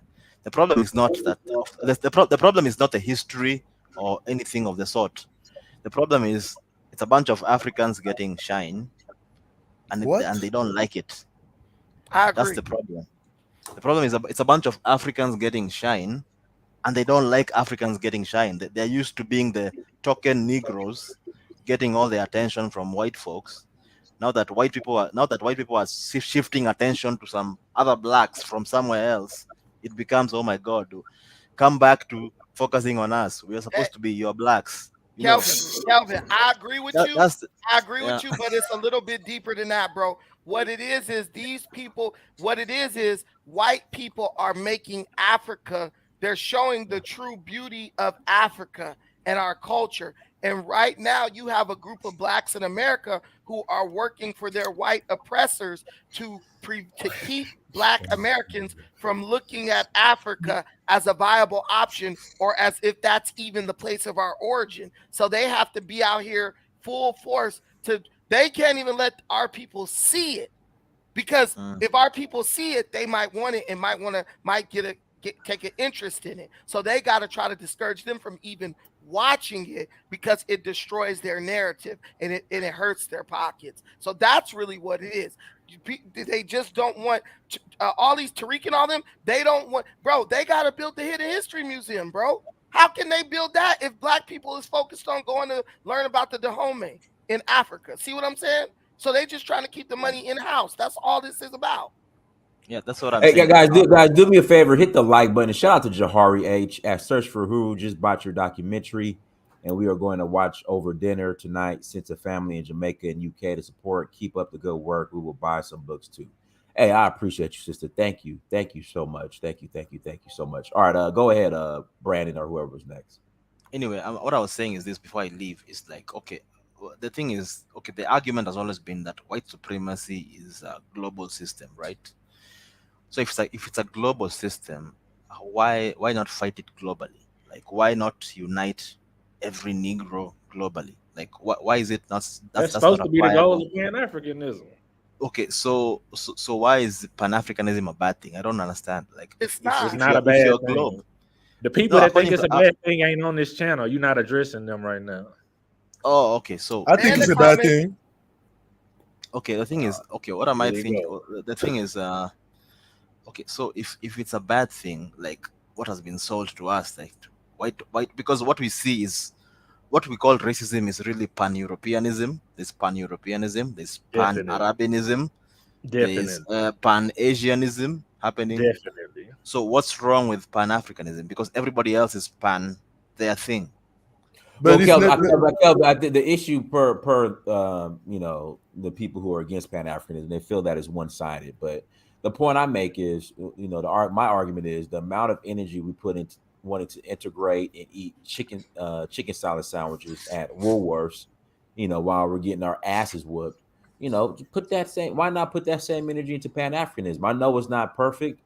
At times it feels one-sided, but at the end of the day, my thing is the rewards and the benefit of Pan-Africanism outweigh the negatives.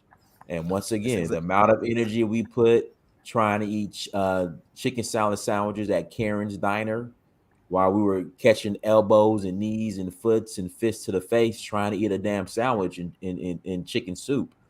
You know, it doesn't make sense why they'll brag about that and call that fighting back. But for some reason they don't want to put the energy into Pan-Africanism, which is completely fine. Hey, do you? By all means, I agree with you. I agree with you, because the thing is, I think Pan-Africanism is not bad. It's just that we have not worked on it.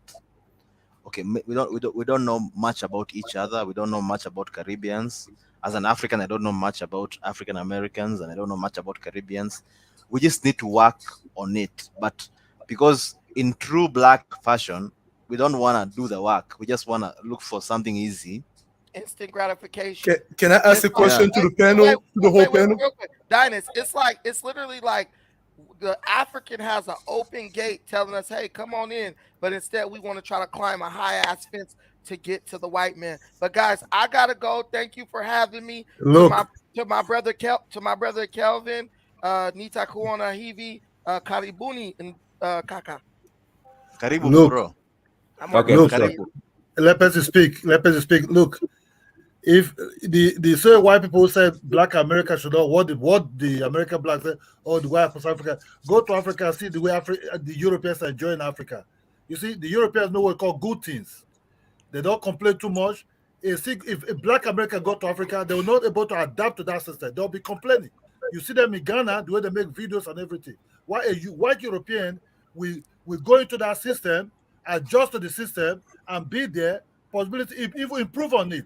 You understand? Have you ever seen why Europeans come to YouTube or start making video or recently? Oh, Africa is this. Africa don't have I good agree. roads, or they're that. It I doesn't agree. exist. It doesn't I exist. agree.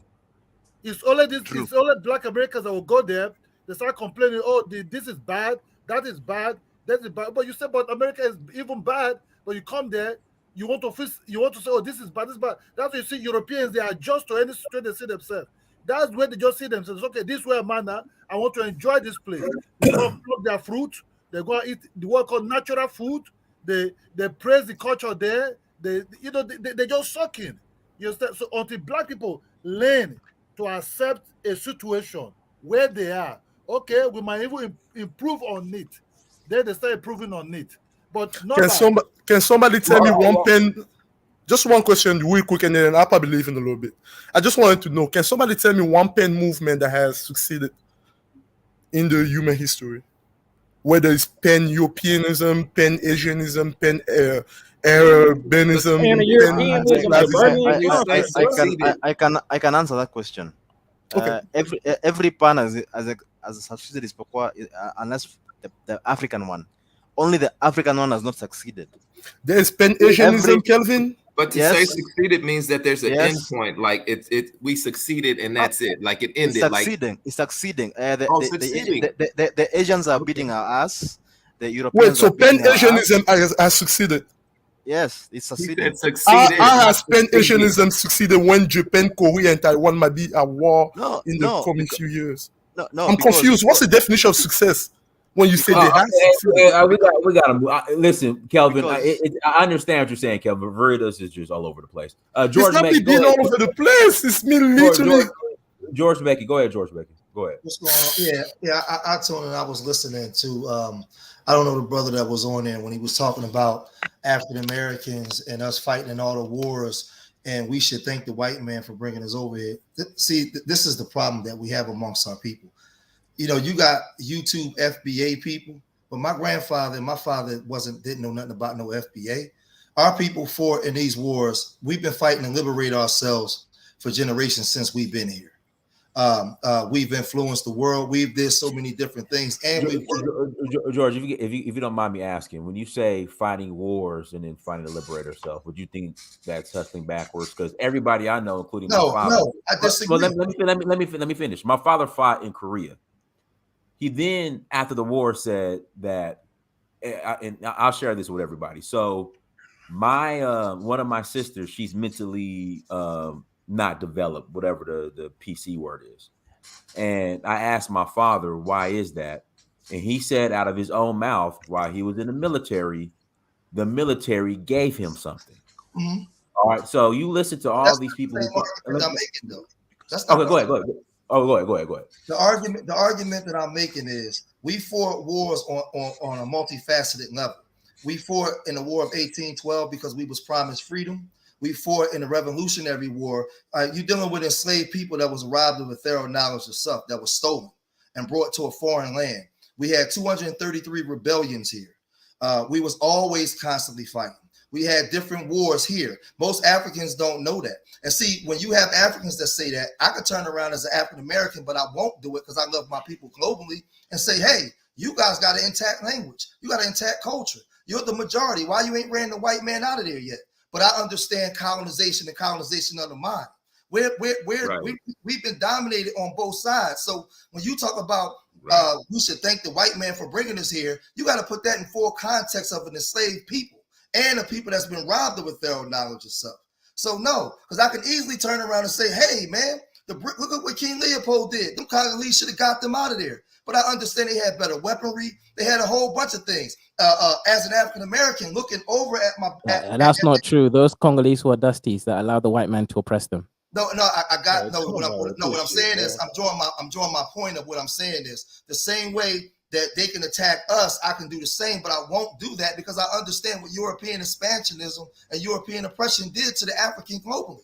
I know what it did. He wasn't attacking us. He was talking about the FBAs that speak against Africa. He was saying if they hate Africa so much, they should be thanking the homies for them being here. But I don't think. But see, that's what I'm saying.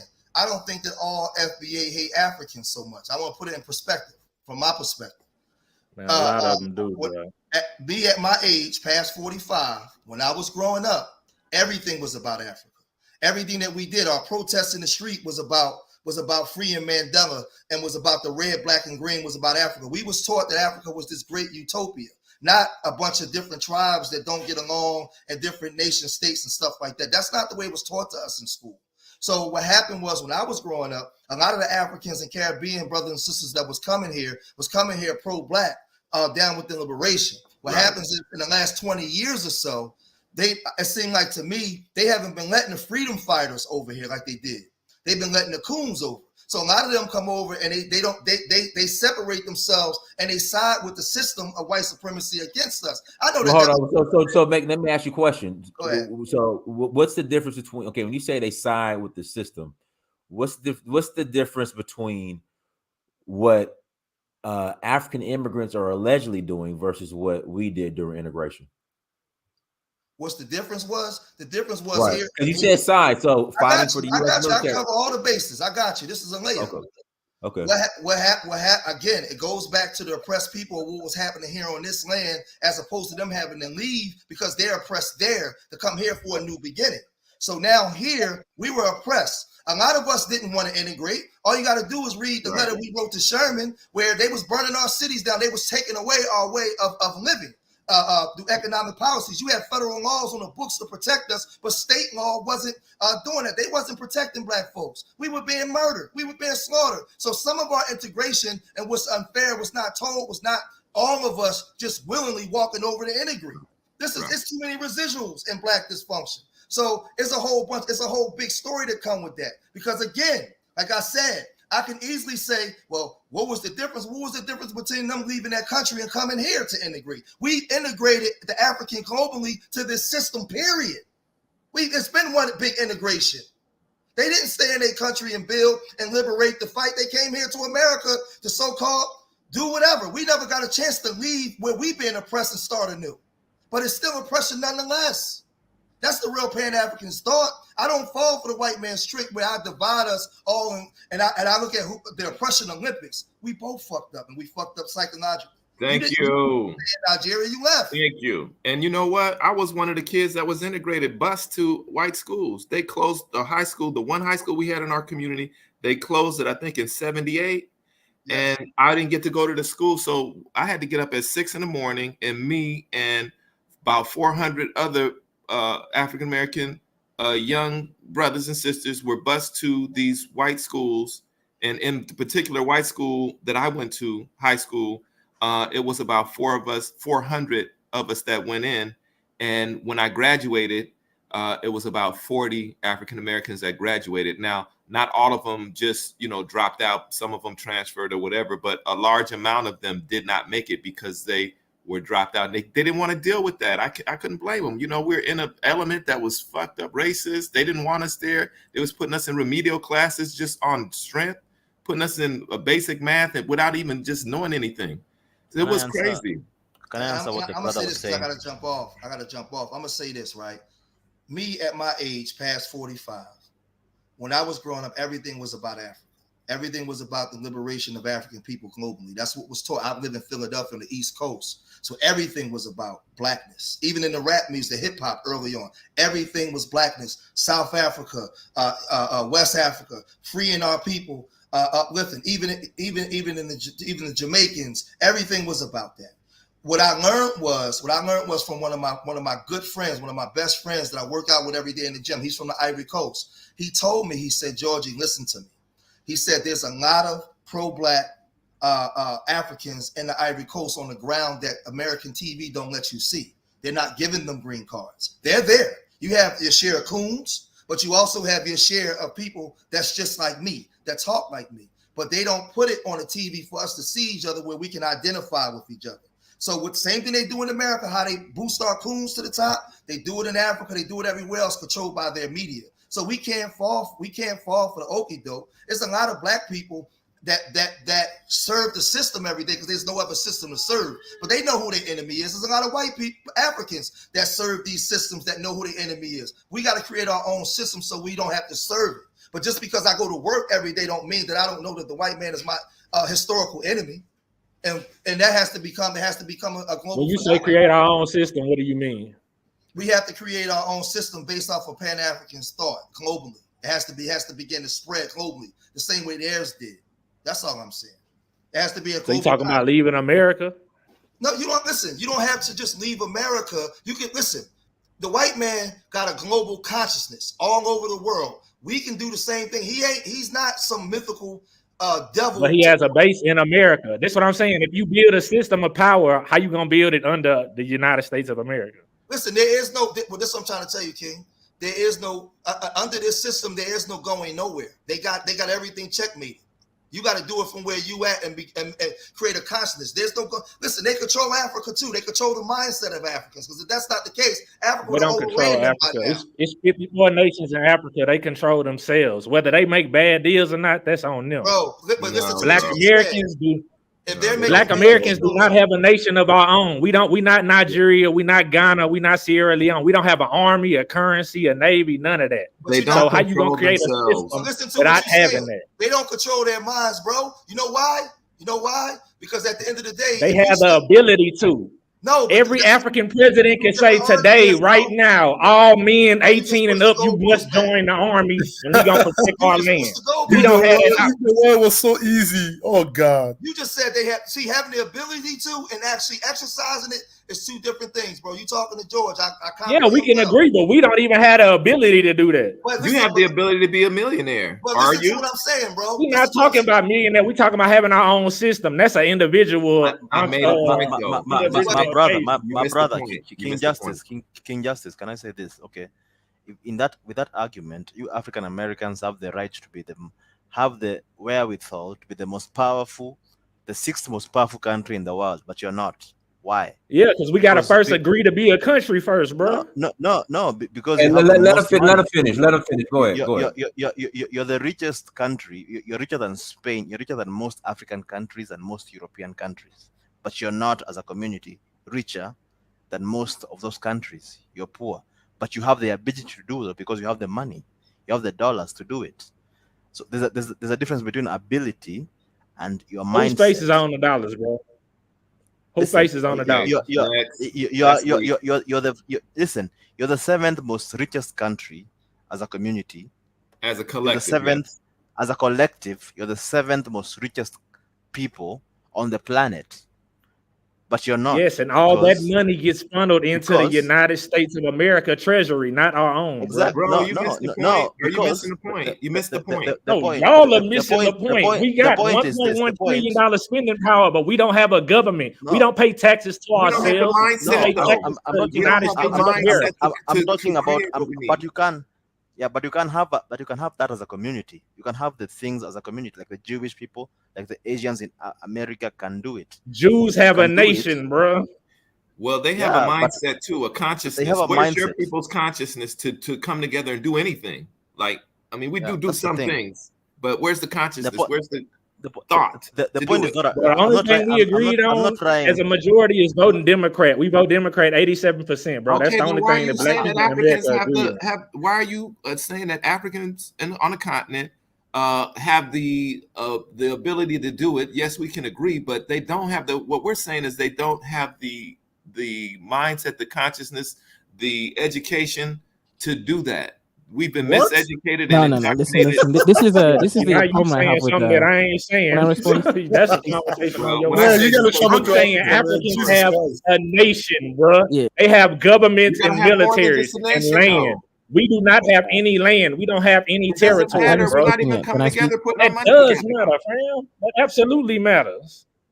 But you can. What I'm saying is that we're not making the moves to even do basic shit. So why we not doing that?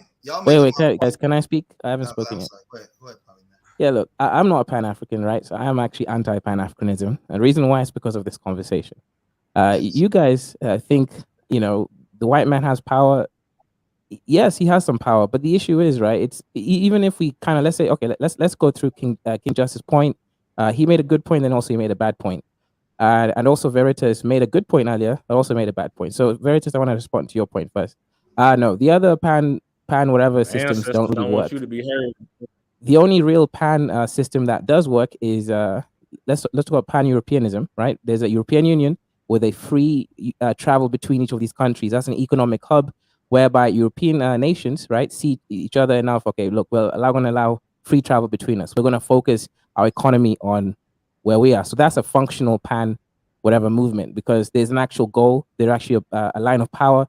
Germany, etc. France is the controlling of that unit. So that's what. Right. If Pan-Africanism was going to be functional, even like the EU is failing. Just to say that. You can say it's failing, but it's not, right? First of all, there's no wars in Europe, right? And that's not failing. That's a win. There's wars. There's no wars. There is no wars in Europe. Okay. So you forget the Slavic wars. There's a war in Ukraine right now. Right. That's not part of the whatever that whole. He wants to say it's not part of the EU. I understand your point. No, you guys are missing my point, guys. Look, the point is European countries within European Union have no war between each other. That's the whole point, right? That system is functional, right? Within Africa, there's wars between countries. Right, that's the point there, right? Within all those collective countries in European Union, there's no war between each other. The Russia thing is a separate thing. Russia is not part of that whole community. So they are functional. They have an economic hub that is allowing them to actually be an economic power that can actually rival the dollar when it comes to exchange rates for trading oil, etc. Right? They have all the prerequisites to start succeeding under certain circumstances, right? So that is a functional, that's a functional system. Right? That's not. You forgot the big point of the EU working. If NATO doesn't exist, if the US doesn't literally protect the European powers, so that means Germany will have to revamp its military, which it hasn't done in 80 years. Right, so that means all European countries will have to build their military, which leads to tensions and war. So the big reason the EU works is because of the US. Let's not forget that. No, that's not true, right? That is true. That is a big factor of it. Hang on, brother. Hang on. The reason why it works is because these countries have signed a military agreement, of course, not to attack each other if one does, etc. Right? European countries have signed military agreements for centuries, and they've still been at war. No, look, that's bro, not the reason. I said, Nations. It's working you know because about the League it's of working. Nations before that was first the League of Nations, and they had treaties with each other, and they warred after that. The point is, it's working now, right? We're not going to discuss why it's working. The point is, it's functional. That was the whole point. It's functional, right? There's no war within Europe. You already have countries that want to leave the EU. Guys, listen. We're gonna close out. Hey, everyone, thank you so much for joining. Like, share, subscribe. Listen, make sure you go buy the documentary. Can I say one last thing? No. Until next time, family. Dynasty Mirror, Search for Uhuru. Thanks, Dynasty. All right.